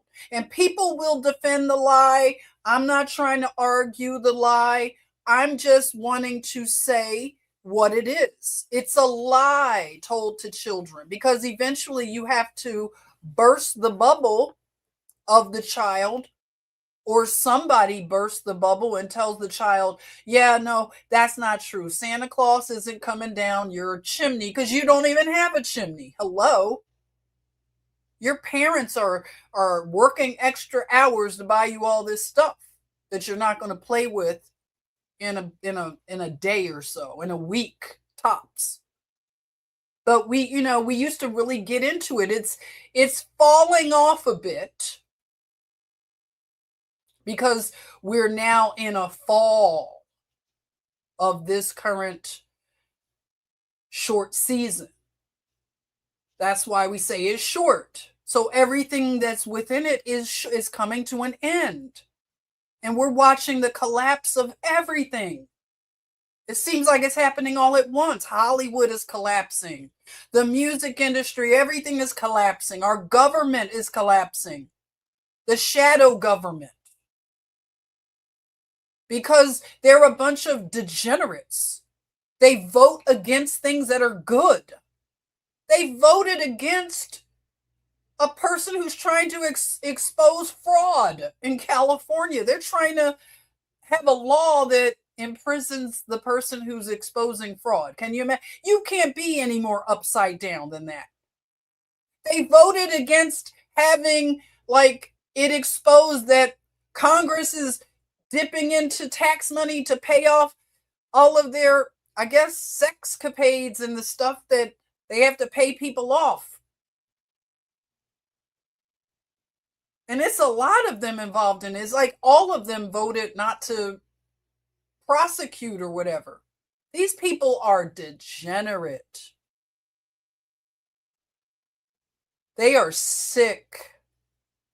And they're running our government. There is no reforming this government. Tell me, do you believe this government currently can be reformed? At the rate that we're going, who's going to reform it? Anybody trying to bring reform becomes their enemy. They weaponize lawfare. They slander. They go on a smear campaign of anybody who's trying to shine light on their darkness. Look at what they're doing to Robert Kennedy Jr. He's trying to clean up the food and the medicine. They look at him as an enemy. His own family has turned against him. John F. Kennedy's grandson, Jack,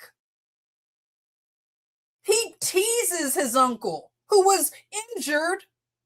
I think it was a vaccine he was injured. Can you imagine? I can't believe I'm saying this. The grandson of John F. Kennedy, he goes around trolling and teasing his uncle. So your own family will go against you in this system. So I don't see how we can reform this government. Yes, self-govern. That's what we should have been doing. And actually, we were self-governing at one point. And in order to self-govern, you have to have a due north. You have to have a moral compass that points due north. There I go with the North Pole reference again. It's something about that. We talk about the sides of the north and the magnetic rock, due north, the black rock. And then we have a corporation called BlackRock. It's like they just play in our face. And BlackRock, what do? They buy up all the properties and inflate the pricing so people cannot live.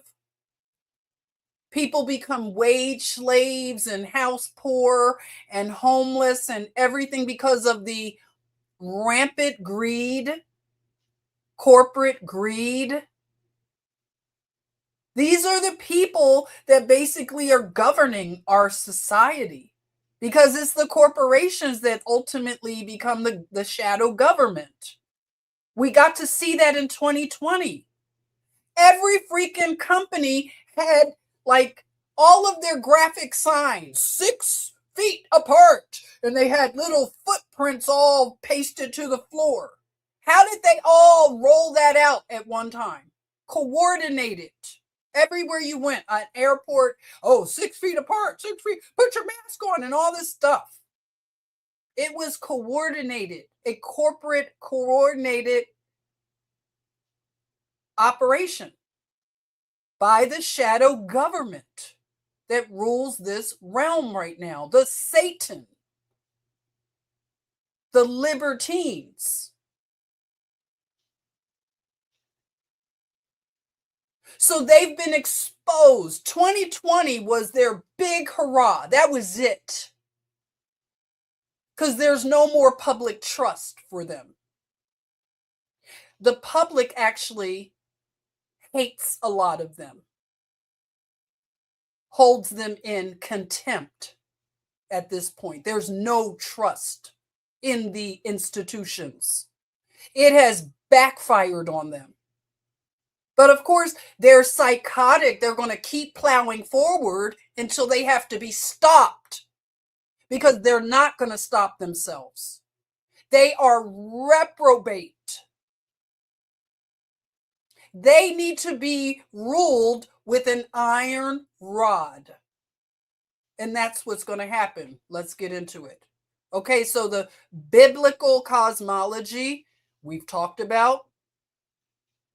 And this is another favorite map that gives you a little more detail in terms of the sides of the North Pole. And yeah, look at this map, the Mercator map. And you can see how the land within the center has now been, erased? They put a cloud formation over it? NASA. Well, thank you, John. Another super chat. Thank you, John. John says the psychopaths built the asylum and call us crazy. Exactly. They practice projection like a religion. You know, it's like if you have a cheating partner, a cheating spouse, what do? They're always accusing you of cheating. If anybody is constantly accusing you of something, that's what they're doing. That is projection. Thank you, John. Absolutely. The inmates are running the asylum. But the asylum is ultimately going to trap them. See, that's how this thing is going to work out in the end. Their end is our beginning, I like to say. Let's see, where am I? So I talked about the immortals. And what's going to happen now? I've heard a few people talk about this, okay? And this is the part of what comes next. All right? And it seems to be this, okay? There will be a resurrection, like I said, for everybody.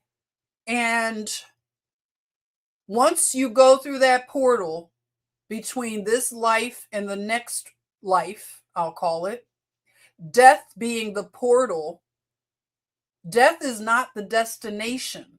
It is just a portal to go through. And we have to take the fear out of going through that portal. I mean, we went through a portal coming in here. We came in through a portal.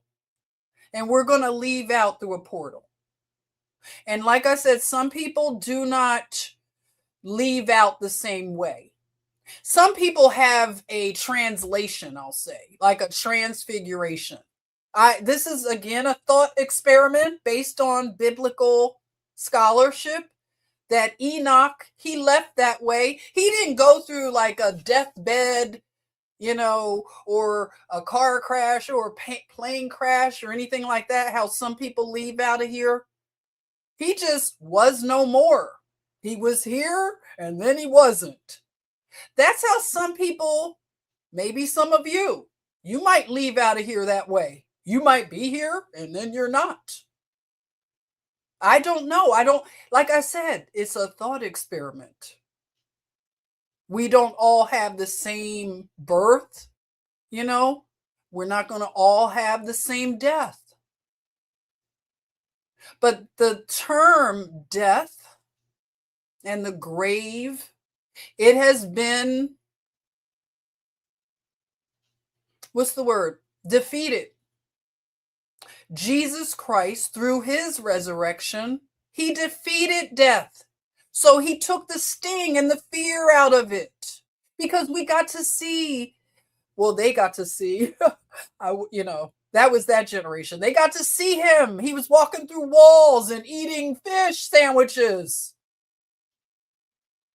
Yeah, he was eating food, going through walls. People recognized him sometimes, and sometimes they didn't. I don't know what that was about. 1 minute, let me get a sip of lemonade. So I heard a couple that I like to listen to, and they're into the short season, Satan's little season, and they're awesome. They mentioned that, okay, the new earth, where everybody's headed, it's like a detention for the people that don't get it right and continue to rebel and do not want to live by God's law. They are going to be resurrected to the new earth. They're not going to be annihilated like some religions teach. You know how some people say energy is not destroyed. A soul is, these people are going to be resurrected. The evil people are resurrected. That is the mercy and the grace of the Most High Yah. He is going to give them another chance, in other words. Some people might call that reincarnation, whatever. Maybe that's where they got the reincarnation stuff from, is that everybody's going to be resurrected. But they're not going to be immortal. The immortals are different. They're the rulers. They're the government. It says in the book of Isaiah that the government will be on the shoulders of the Messiah. He is going to be the government in the world to come. Do you understand? Man-made government is passing away. The shadow government is passing away with the shadow of the world. They're not going to rule and reign no more. This is it.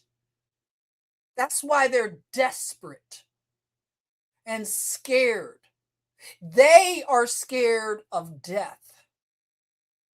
They have all these thoughts about people. We've been taught in church, people are going into the fire, the lake of fire. They're going to hell to burn forever.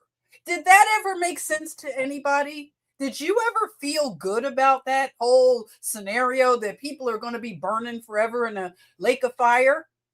Well, I have a new thought about that. Again, thought experiment.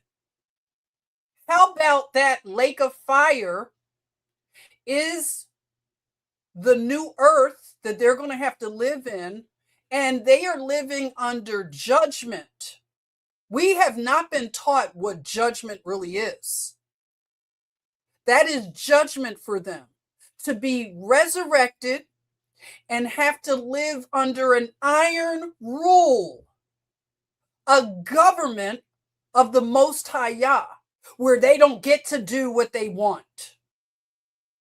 They can do it and try it, but it's going to be dealt with. It's going to be consequences. It's going to be law and order. Because it's going to be ruled by the immortals. In fact, King David, his whole reign, his kingdom, his kingship is going to be restored on the new earth. That's who's going to be running the show. King David. He wasn't perfect. In fact, I have to apologize to him when I see him because I laughed. Oh my goodness. Do you all remember when we were doing the remedial invisible college? I was laughing. I said something I shouldn't have said about King David. And like I said, I repent for what I said when they talked about, okay, he was old, and remember the story, he's old and he's dying, and he liked the gals, of course, you know, he liked the ladies, and he had like a young bed warmer, you know, a bed wench in his bed, and she was real young and he was real old, like he was dying, he needed her for heat. And do I have the story right? Well, I said something like ick or something like that, and I feel bad now that I was talking about King David. I'm sorry. Okay. I repent for that. I don't want to make jokes about King David because he's running the show in the new earth. Okay. King David is running the show on the new earth. He's the king. You know, they say no kings, no kings. Can you imagine those dummies over on the new earth? They're resurrected. They're going to be like, oh, darn it. I don't get to party in hell. Like I thought, with Diddy and everybody. We're going to have freak-offs, and they really have this twisted, distorted idea that hell is some kind of party. They sing about it in rock and roll lyrics, right? They want to be in hell so they can do everything. No, it's no, listen, no hell. Is going to feel like hell to be resurrected and have to live according to law and order, and to be a mortal, a mere mortal again. And then you see the immortals that are ruling everything. That's where, you know, they get a lot of this Hollywood idea about the immortals. These are the people that have you call them light bodies, some people. These are the bodies that are going to resemble what the body of Jesus Christ resurrected, a transfigured body of perfection.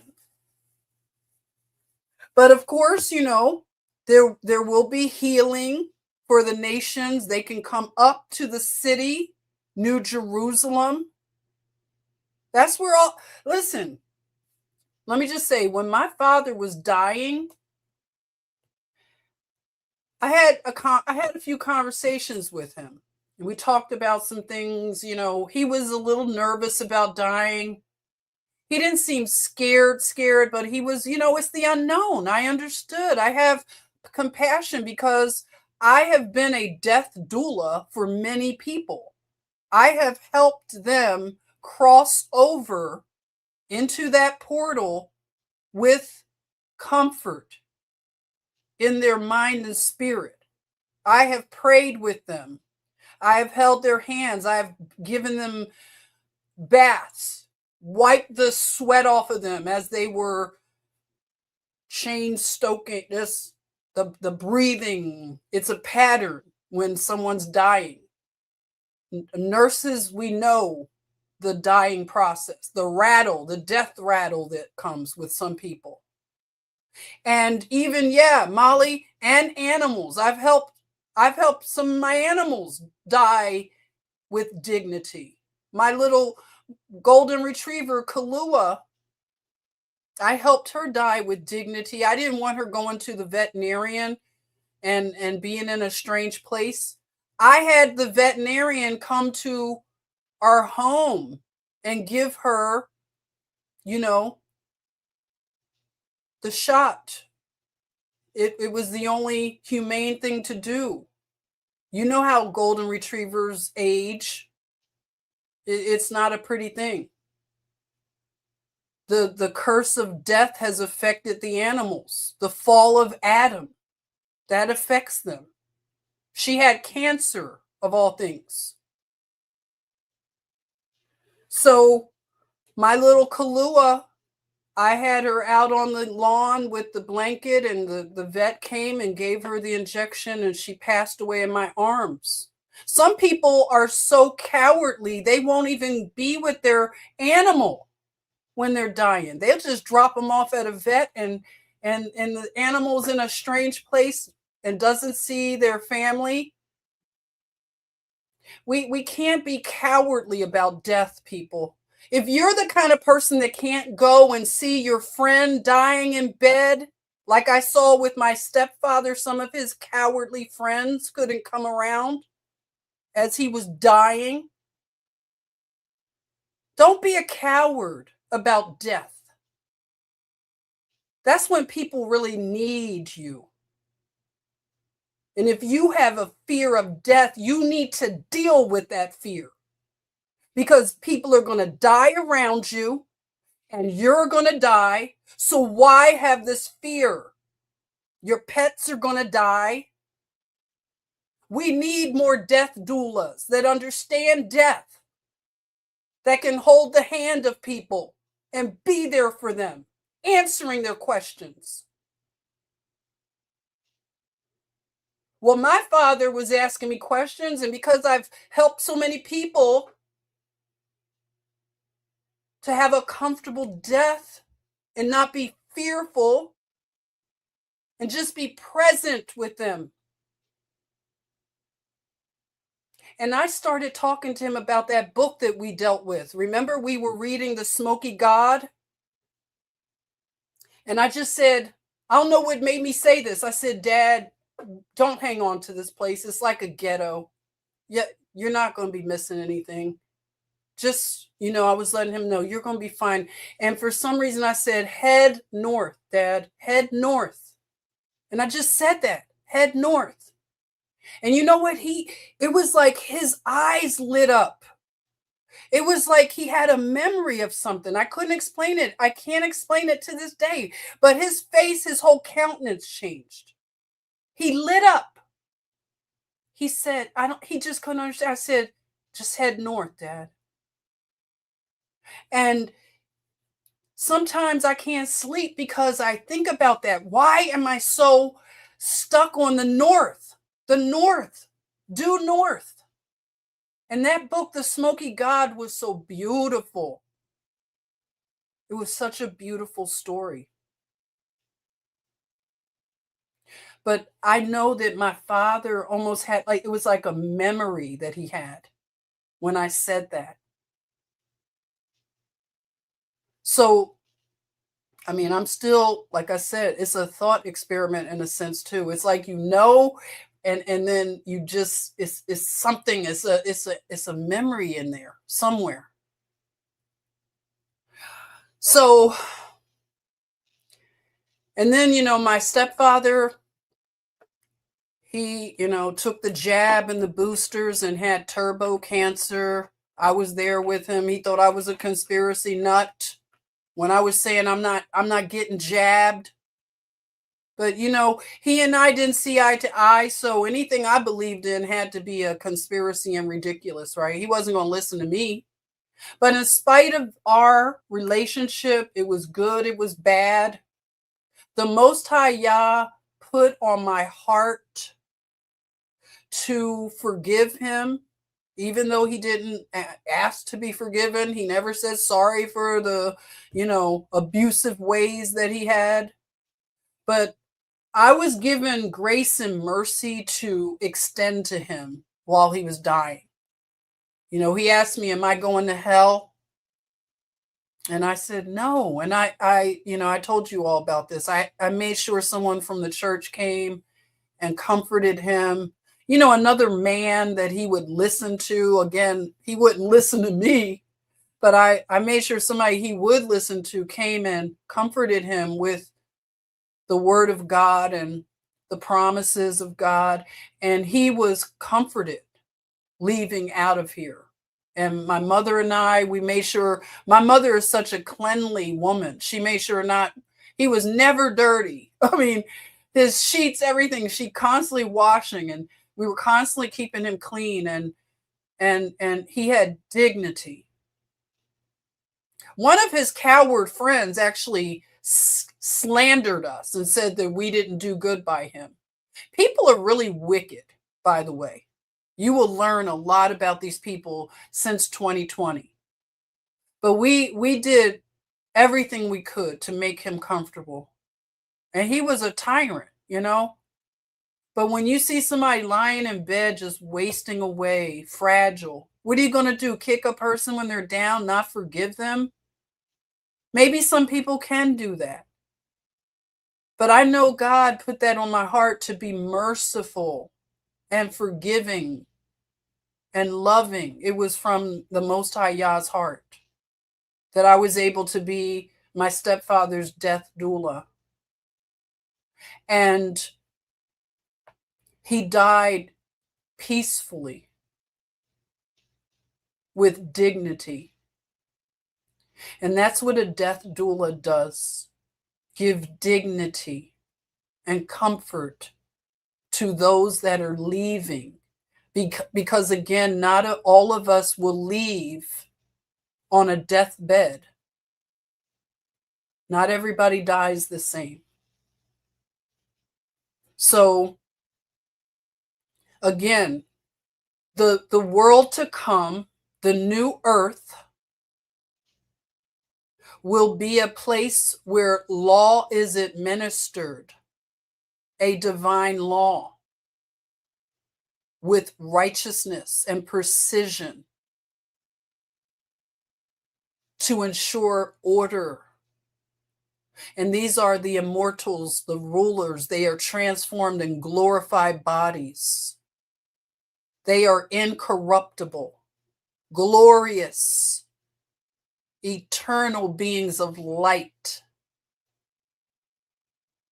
And they dwell in the eternal realms. There is a city of the Most High Yah, the New Jerusalem, and some will be allowed in those gates. That's what we should strive, to be allowed to go through the gates, to be able to go up to the New Jerusalem during the celebrations and festivals. It'll be way better than a Coachella. Can you imagine Coachella? Are you kidding? I'm trying to go to the festivals in New Jerusalem, to go through the gate of my tribe. My tribe is the tribe of Judah.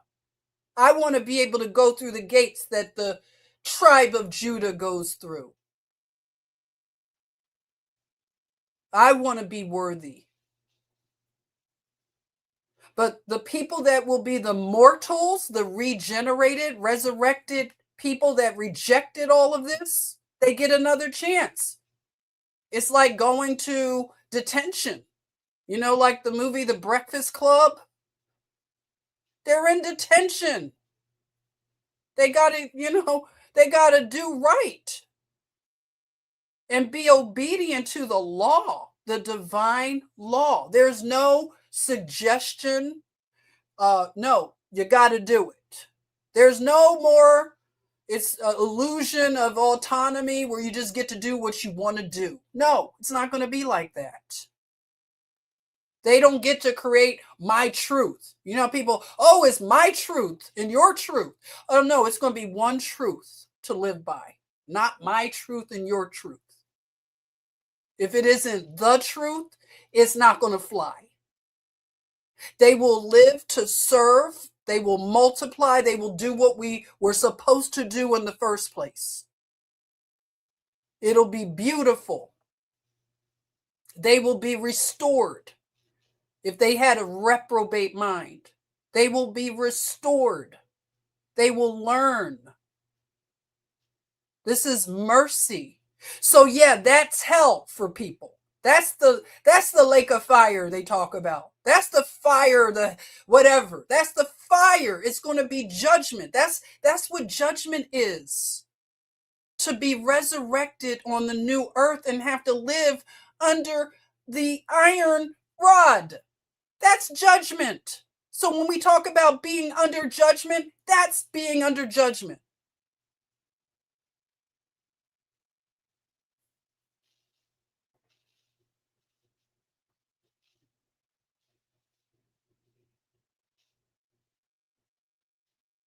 So some people, that's what they think up in their minds. It's going to be all this fire and brimstone and all this. No, it's going to be judgment.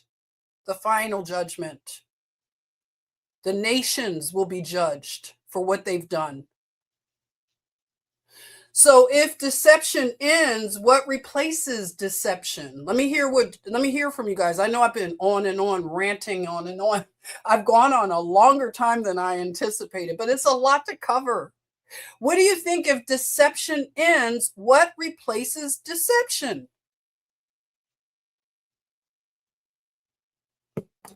That's right, Molly, the truth. The truth replaces deception. So we're currently living in this short season of Satan, which is a season of deception. We are entering a season of truth, and that terrifies people. People do not like truth, and that's too bad. You see how that's judgment, that's hellfire for people, that they are going to have to now live in truth. That's what's going to replace it. And that old dragon is defeated.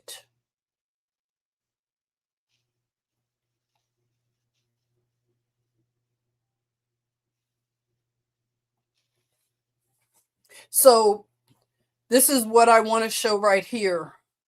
That was I love Queen Esther. I want to say that I'm going to cover some of the Esther, the one book in the Bible that never even mentions God. But God, his hand is all through that book. And it is a beautiful book I want to deal with. I want to talk about the festival of Purim.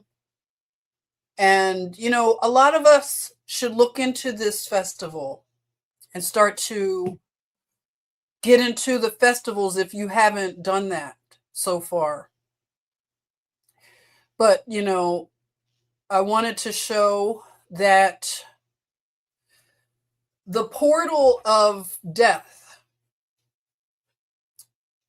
like I was saying, that this is a thought experiment.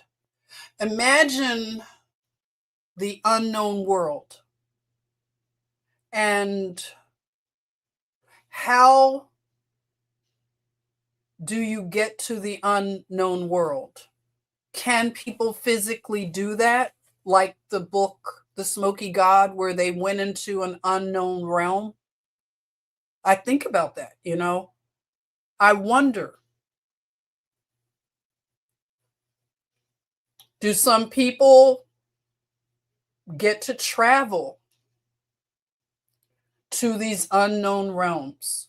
Do they get to go through the portal into the eternal, if you want to say the eternal realm?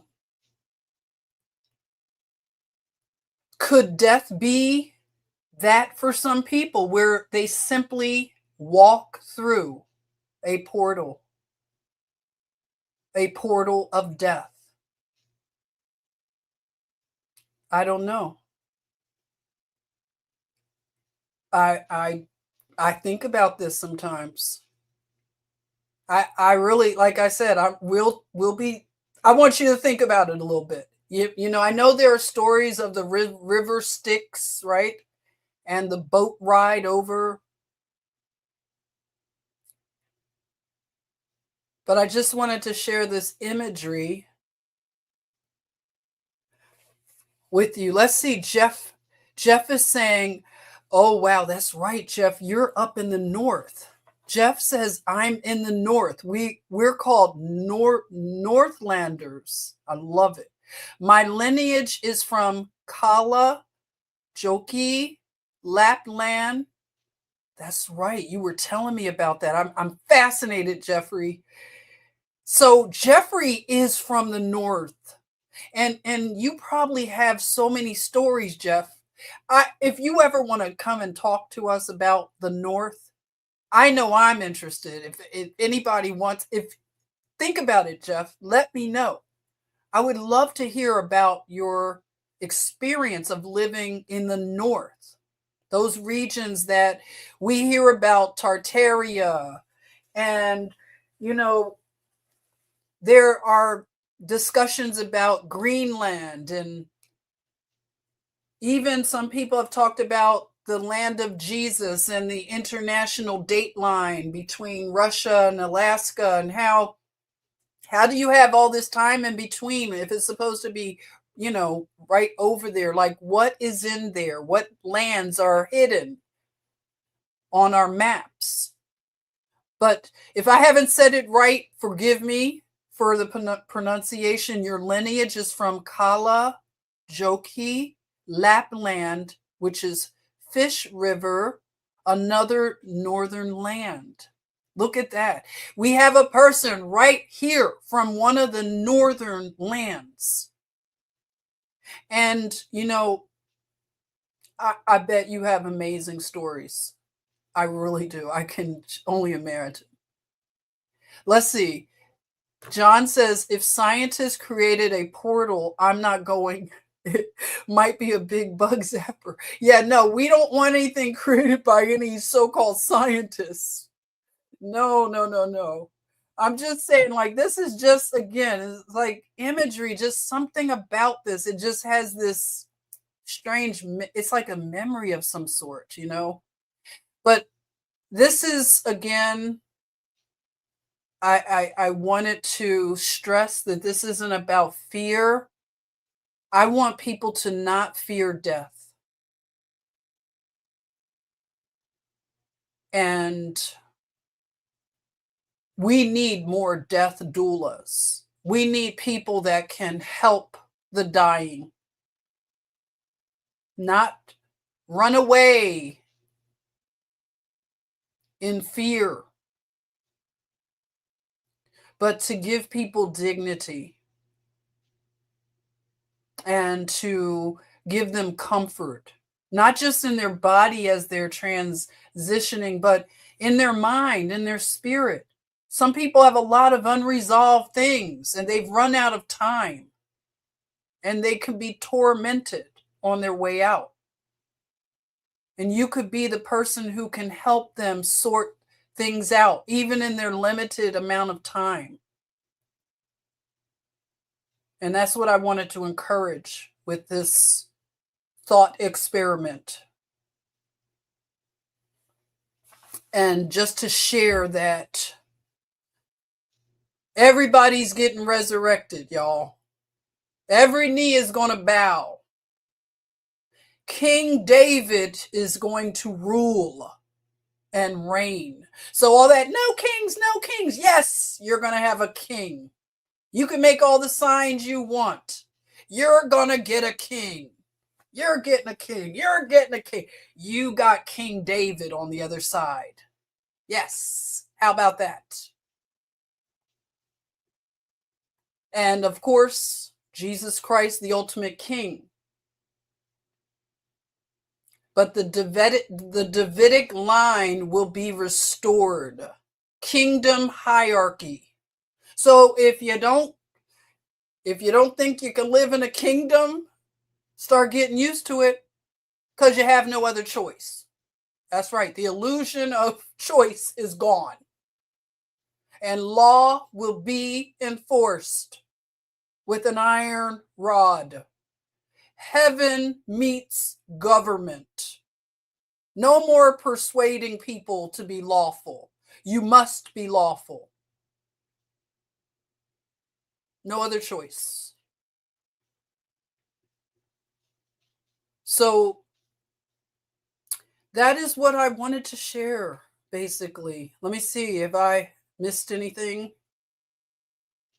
Yeah, we'll talk about the Golden City, the city of Yah, New Jerusalem. Because I could talk forever. But I have to end this live stream at some point. And yeah, I just want everybody to be encouraged. Let me show you. Look, okay. Let me present you one other. Hi there, everybody. Oh, that's right. Wait a minute. Jeffrey said the Suomi reindeer herders. Yes, that's right. You did share that. You shared that. That's fabulous. I want to know all about it. I watched a show that used to come on TBN. It was some young men. They were Christian evangelists, and they were all up in that area of the reindeer herders. Does anybody know what I'm talking about? And they were encountering your people, probably. Suomi, did I say it right? Suomi, that's his lineage. That's amazing. Yes, I know you have stories to tell. Okay, let me share my I pulled up something on Pinterest that, these are just renderings, but of New Jerusalem. Let's just look at a few on our way out. Just how it's perceived by some, when you look at the city of Yah, New Jerusalem, some will picture it to look like this. These are artist renderings, but I just wanted to, just look at some of them. What people envision that city to look like. Some people say it'll come down and it has dimensions that look like a cube, I guess. Some people call it the Emerald City. And I've heard it said that it is hidden from us currently. We don't believe in it, and so it's hidden from us. But we must believe. It's about knowing and believing. And yeah, so I will get back to you all. Like I said, I want to cover a book that is in the Library of Congress. It's a big book. And we can do maybe a live stream coming up this week. I'll look at everything that is going on and I'll let you know. But I want to share that with you. Thank you, Juan. Good night. You're welcome. Thank you for hanging out this long. And thank you for all the beautiful super chats and just the beauty and the love. I appreciate it. Hey, paint, dance, live. Yahovah Tediskanu equals justice. Did I say it correctly? I have to practice the pronunciations. We'll have it together. Our language is going to be restored. Isn't that amazing? That's a promise. Language will be restored to the language we were supposed to be speaking. I'm looking forward to it. And so I will say good night. It's late. We've been at this for a long time, but I really appreciate you joining me. And I will talk to you soon. Take care. Bye. Love you.